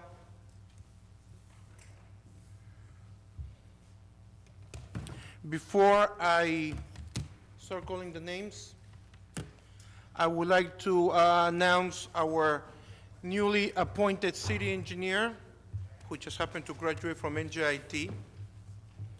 Mr. Nicholas Pentina, can you please come up?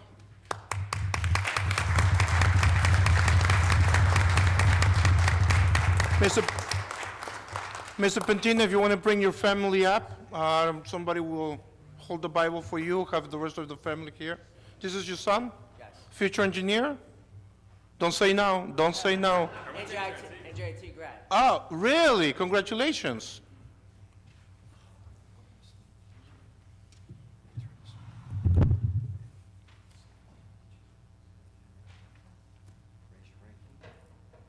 I Nicholas Pantina, do solemnly swear do solemnly swear that I will support the Constitution of the United States that I will support the Constitution of the United States and the Constitution of the State of New Jersey, and the Constitution of the State of New Jersey, that I will bear true faith and allegiance to the same that I will bear true faith and allegiance to the same and to the governments established in the United States and to the governments established in the United States and in this state and in this state under the authority of the people, under the authority of the people, and that I will faithfully, and that I will faithfully, impartially, impartially, and justly and justly perform all the duties of the office of municipal engineer perform all the duties of the office of municipal engineer according to the best of my ability, according to the best of my ability. so help me God. So help me God. Thank you very much.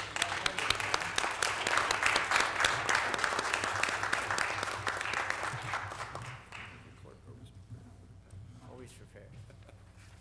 Thank you very much. Congratulations, sir. Thank you, sir. Thank you, Council. Thank you, Mayor.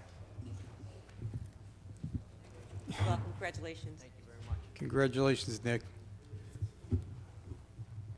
At this time, I would like to call people, remember, no personal, political, derogatory comments. It will not exceed 5 minutes. First one to come up would be Ms. Crisette.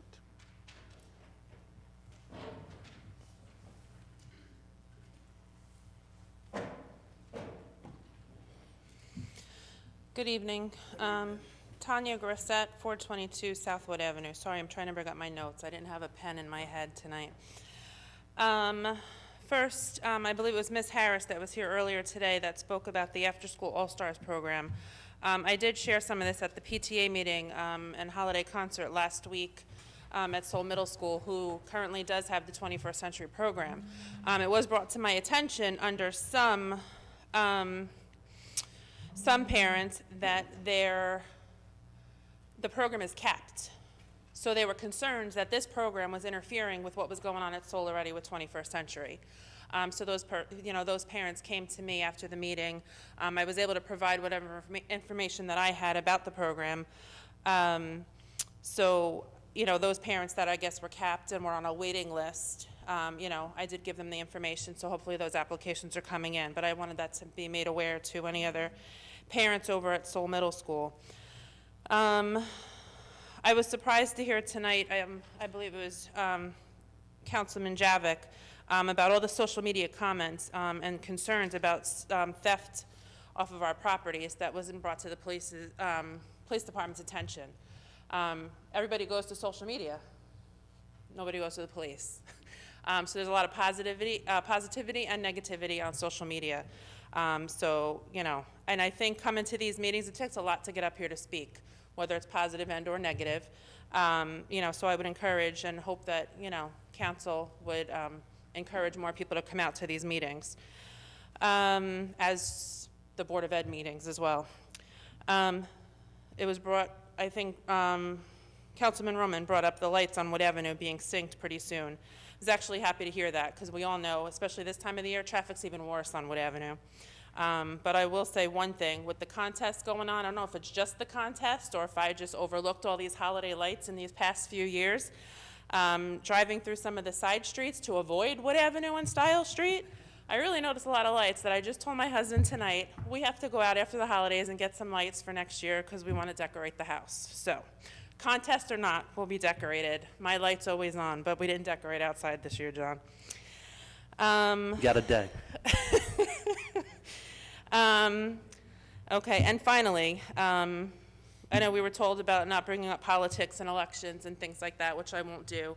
But again, encouraging people to come out to these meetings. Again, we all have voices of opinion, positive or negative, but there was personal attacks tonight on a resident in our town in a certain ward. That discourages people from coming out. Do we not think so? Okay? So positive or negative, my comments, I come out to these meetings. Okay? 2 comments were made from 2 different councilmen towards a newcomer to a meeting when we have newly elected Board of Education members that haven't yet attended a Board of Ed meeting.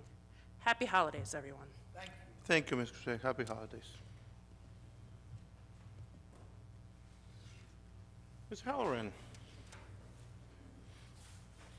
Craig Halloran, 120 Donaldson Place. First of all, I want to wish everybody in our fine city happy holidays and a prosperous new year. That's number 1. Mr. Alvarez, I do wish you well in future endeavors, and I'm looking forward to working with you as a citizen at our different meetings. Okay, I was at a sewage meeting at the Sewage Authority earlier today, and we had a heavy rain in November, and the flow was ridiculous going to the sewage treatment plant. We don't have combined sewers, meaning that the rain flow would go in with the sanitary flow, but this is a major problem because we have that many leaks or illegal hookups, and I urged our new city engineer to look into possibly smoke testing different areas of our sanitary sewer to find out what the problem is and get it fixed. I would hate to see the town have to run out and borrow a bunch of money to fix this stuff all at once. Let's start working on it now and do it gradually while we have a chance, before it starts costing us a tremendous amount of money. I also would like to come out and, again, wish everybody a happy holidays. And again, I do hope Chief Dooley does take the county property and use some of it for training for, our city workers, our fire department, and, possibly the police department or anybody else that could use this. But I do wish to see part of it, again, turned into some tax revenue. And I believe that's all I have to say today. Thank you. Happy holidays.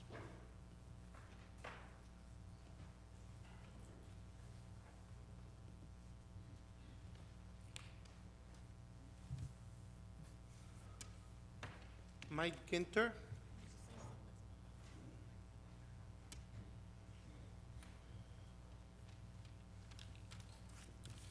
Good evening, Council President Alvarez, esteemed members of the Linden City Council. My name is Mike Ginter.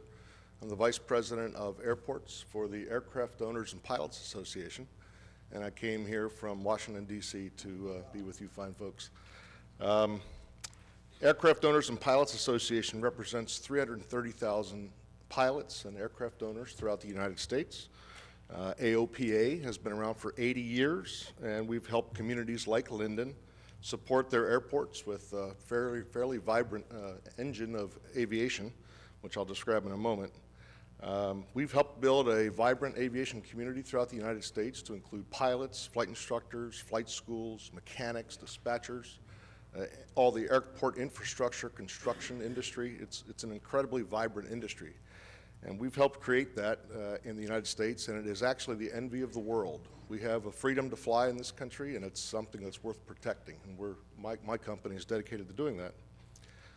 Linden Airport is a critical part of that incredible national resource, and I'm here to talk to you about the Linden Airport tonight, and I appreciate the time, sir.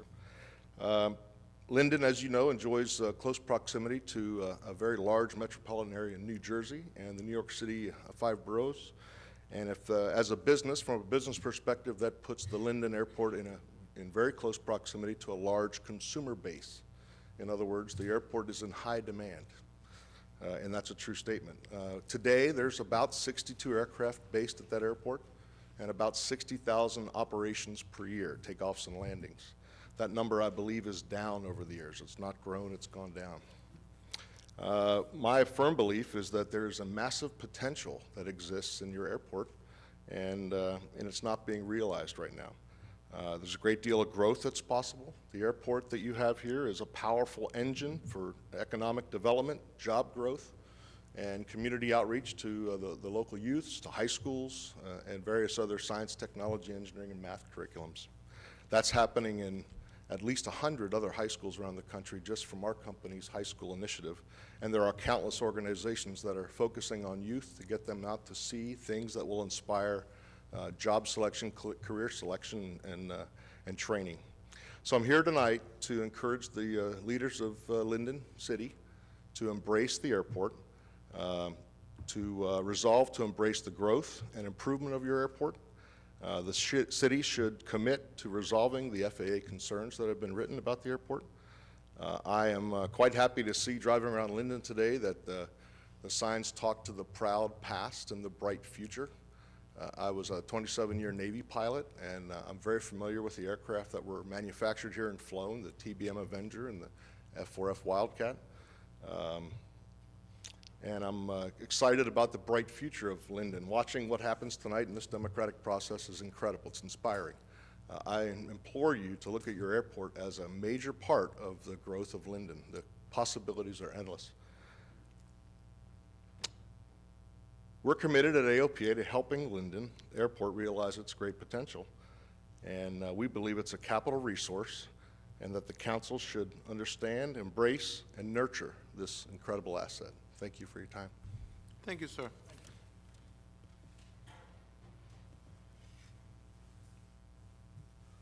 Councilor Herbert? Third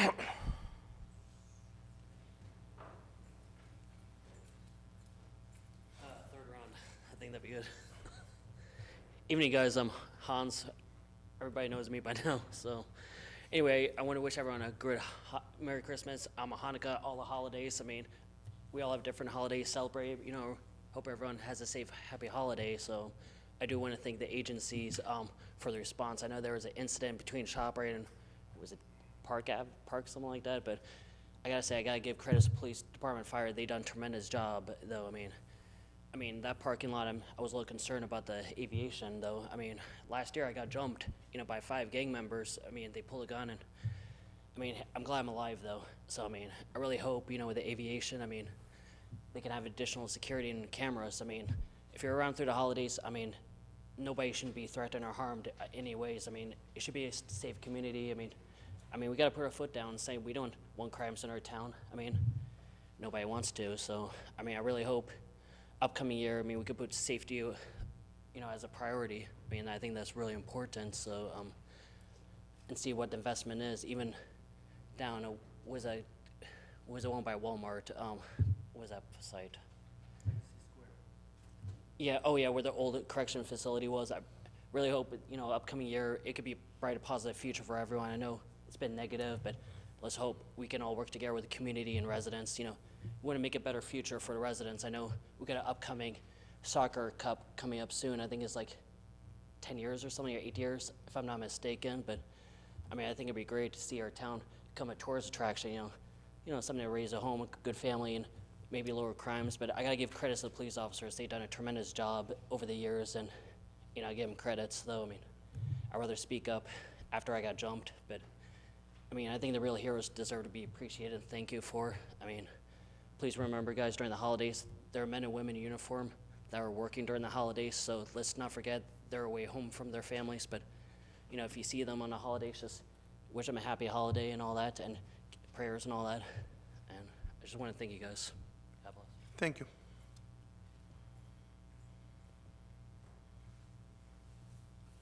Mr. David O'Hara? And Mr. Henry Mack?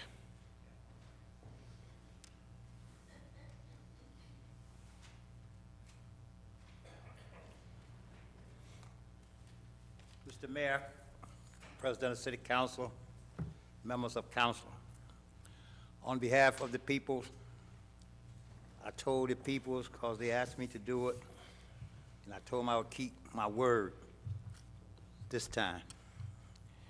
But I walked into this meeting, and I said to myself, as I was sitting there for just a few minutes, I don't think it was 2 minutes, and I said, if I could preach tonight, my text would be, you must respect yourself. That would be my text. My theme would be, I love you, and ain't nothing you can do about it. But I promised the people that, and I told y'all last month too, the same thing. We were not going to do this. We're going to take care of it next year. We're going to take care of business next year. We still mean that. But I didn't know that we could behave and disrespect ourselves that way. Mr. George Alvarez, I want to thank you, and on behalf of the people, I want me to tell you that we thank you for having your hands in God's hand. The people told me to tell you.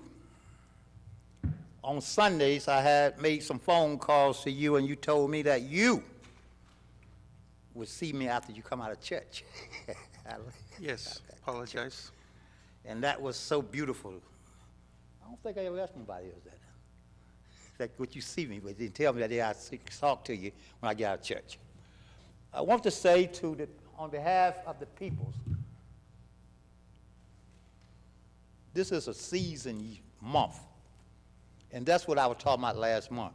We should be happy to greet each other in the name of God. We should be doing that.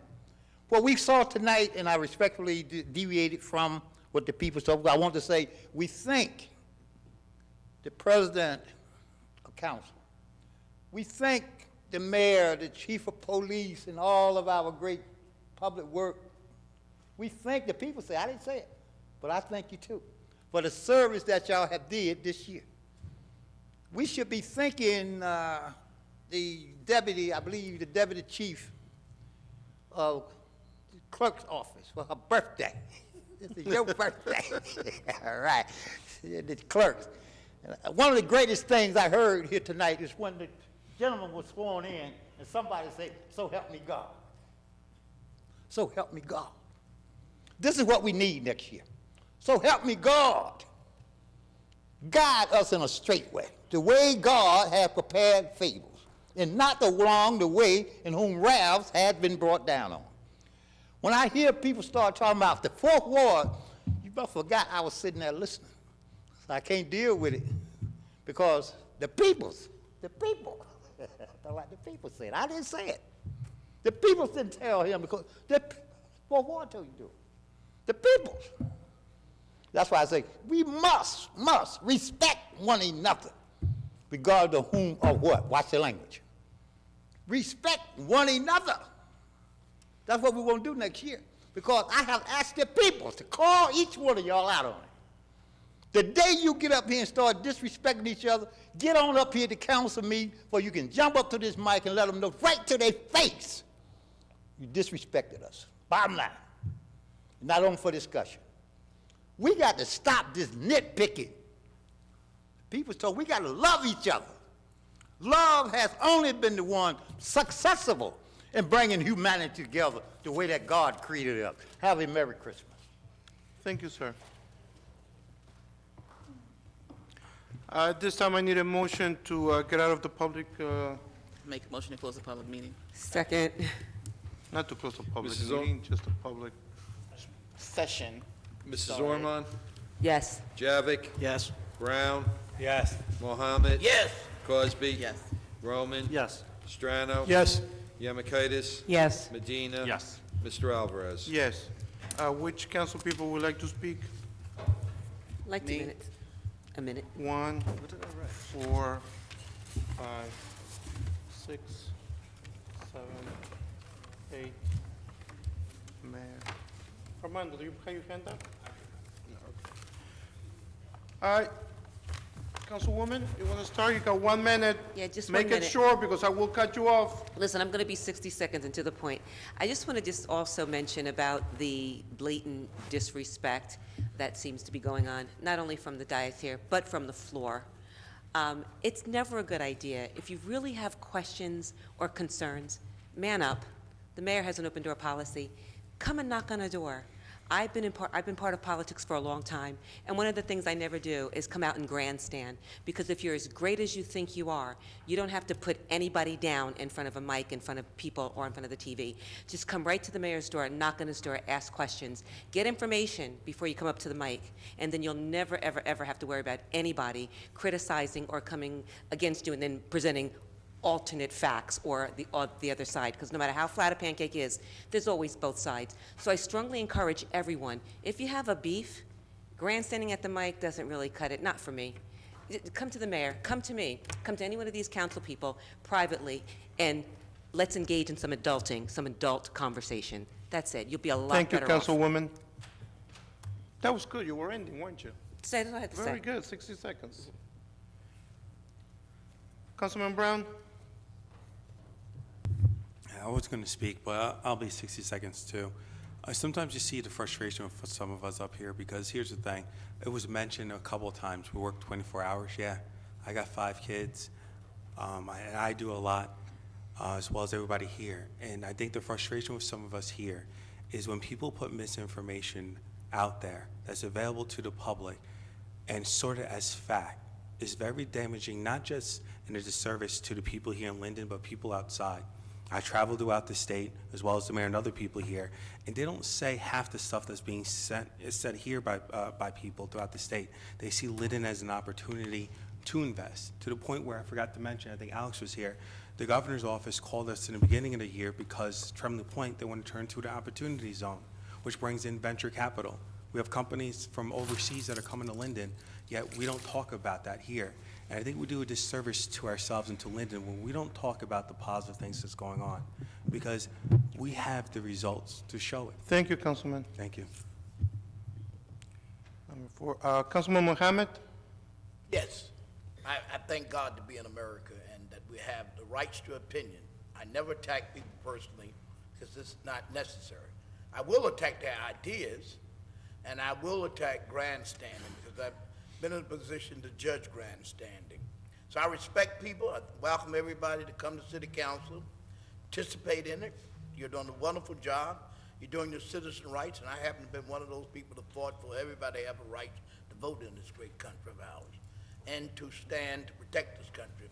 So I would never shut anybody down, but I'm not also, one thing, I'm not in Russia, so I do have a freedom of opinion.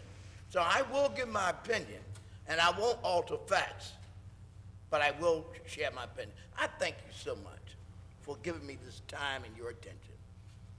Thank you, Councilman. Councilwoman Cosby, you know what 60 seconds is, ma'am? I do, and I'm going to go as fast as I can. All I'm going to say is, there's a definition of hypocrite, and oh my goodness, Anyway, so when the election seasons come and go, or somebody doesn't agree with your opinion, then the alternate facts come out, or letters at public events like the NAACP meeting, where they wrote about me and said all kinds of stuff about me and all of that. It is what it is. I came to council for 10 years on purpose before I got seated because I thought that my voice was important, and that's why I ran for council. Before I was up here, I worked with the council members, those who were willing not to, to have other agendas. In the meantime, I'm here, and all I hear is about social media. And I've said for years, get out from behind the keyboard and come see me, right? But then you get all this stuff on social media that I can't see, thank goodness, because I'm blocked, and it's okay. So at the end of the day, my number is 908-718-7933. I live on East Henry Street, and I'm here to serve the community of the 5th Ward, and wait until next year, and all the stories you're gonna hear that are not true about me. Thank you. Councilman Roman? Thank you, Council President. I have a minute. Hans, you had mentioned something before, just jogged my memory. There's a very awesome police officer we have here that had mentioned we should, and he just brought up the idea to me that we should have a substation at the Legacy Square property. I'm all about that. Whatever the mayor's got to do, police department's got to do with the developers. That's the old GM property. I'm totally about having a substation there. It'll help our police department unbelievably. Nicholas, welcome. You are highly qualified to do this job, and I'm excited about it. I had something else, but I can't think of it right now. But, Jen, happy birthday. Thank you. Merry Christmas, everyone. Happy holidays, and enjoy. Thank you. Thank you, Councilman. Councilman Strano? First, I'd like to say happy birthday to Jennifer Honan, and it's nice to be 29 again, isn't it? I also would like to welcome aboard Nick Pantina. I don't know if I should be the one apologizing for some of the ill manners that you're seeing here tonight, but we're just hopeful in the future that we'll keep that to a minimum. But it's a challenging city, and the fact that we have a lot going on, but it's also very rewarding, and I'm sure you'll enjoy a bright future here, and again, welcome aboard. And just for everybody that out there in the audience, when you hear people talking, listen to many times they say "I." That's a good clue to where these people are coming from. And with that, I wish everybody a Merry Christmas and a Happy New Year. Thank you, Councilman. Councilwoman Yamikaitis? Thank you, Council President. I, too, want to also welcome our new engineer, Mr. Nick Pantina. I know you come from a family of very hard workers, so I know you'll put all your efforts into this. Welcome aboard. Unfortunately, you got a baptism by fire here tonight, like many of our department heads that we've hired recently, so welcome to Linden, okay? I also want to say thank you to Mr. Mack, okay? Unfortunately, you did come up here and preach tonight. Unfortunately, like many preachers and ministers, it falls on deaf ears. So I encourage you to keep coming back, Maybe eventually it will sink in.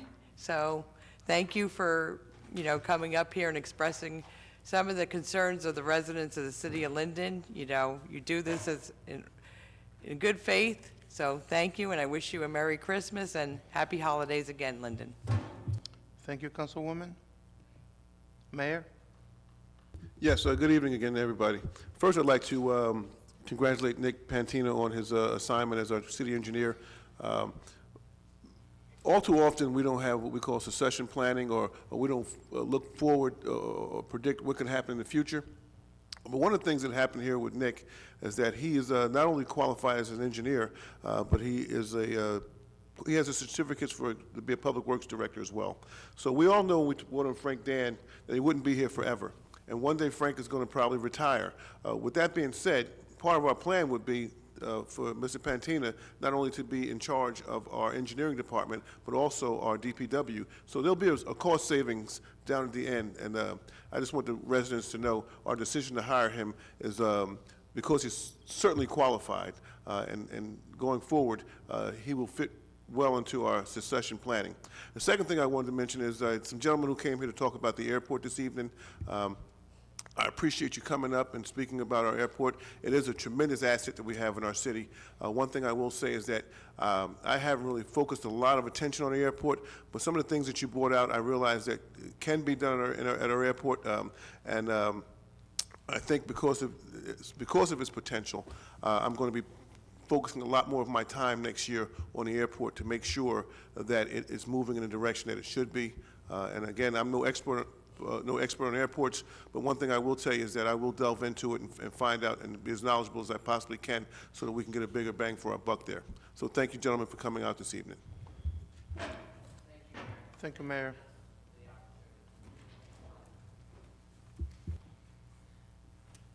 Welcome, Mr. Pentina. I won't be working with you, but I'll be around. You'll see me. Okay. Also, I want to wish everybody a happy holiday, happy New Year, and a little advice for this council. Everybody's entitled to your opinions, and you have the right to say them. The problem we have here is when we start throwing digs at each other. If everybody just said their opinions, straightforward, without trying to put anybody down, everybody here will get along. Because everybody here, it's a good person. Everybody wants the best for Linden. We just see it in different ways. And it's all right. That's the democratic way. It's 12 of us, and we sit down and we argue, but there's ways to argue. Maybe, hopefully, this council coming forward will learn how to argue. At this time, the following council meetings will be as follows. Council conference meeting prior to the council meeting Thursday, December 27th, 2018 at 6 p.m. in the council conference room, City Hall 301 Northwood Avenue, if needed. Council meeting Thursday, December 27th, 2018 at 7 p.m. in the council chamber, City Hall 301 Northwood Avenue, if needed. Council conference meeting prior to the council meeting Wednesday, January 2nd at 6 p.m. in the council conference room, City Hall 301 Northwood Avenue. Council organization meeting Wednesday, January 2nd, 2019 at 7 p.m. in the council chamber, City Hall 301 Northwood Avenue. I need a motion to adjourn. Motion. Second. Mrs. Ormond? Yes. Javik? Yes. Brown? Yes. Mohammed? Yes. Crosby? Roman? Yes. Strano? Yes. Yemakaitis? Yes. Medina? Yes. Mr. Alvarez? Yes, we are adjourned, and happy holidays.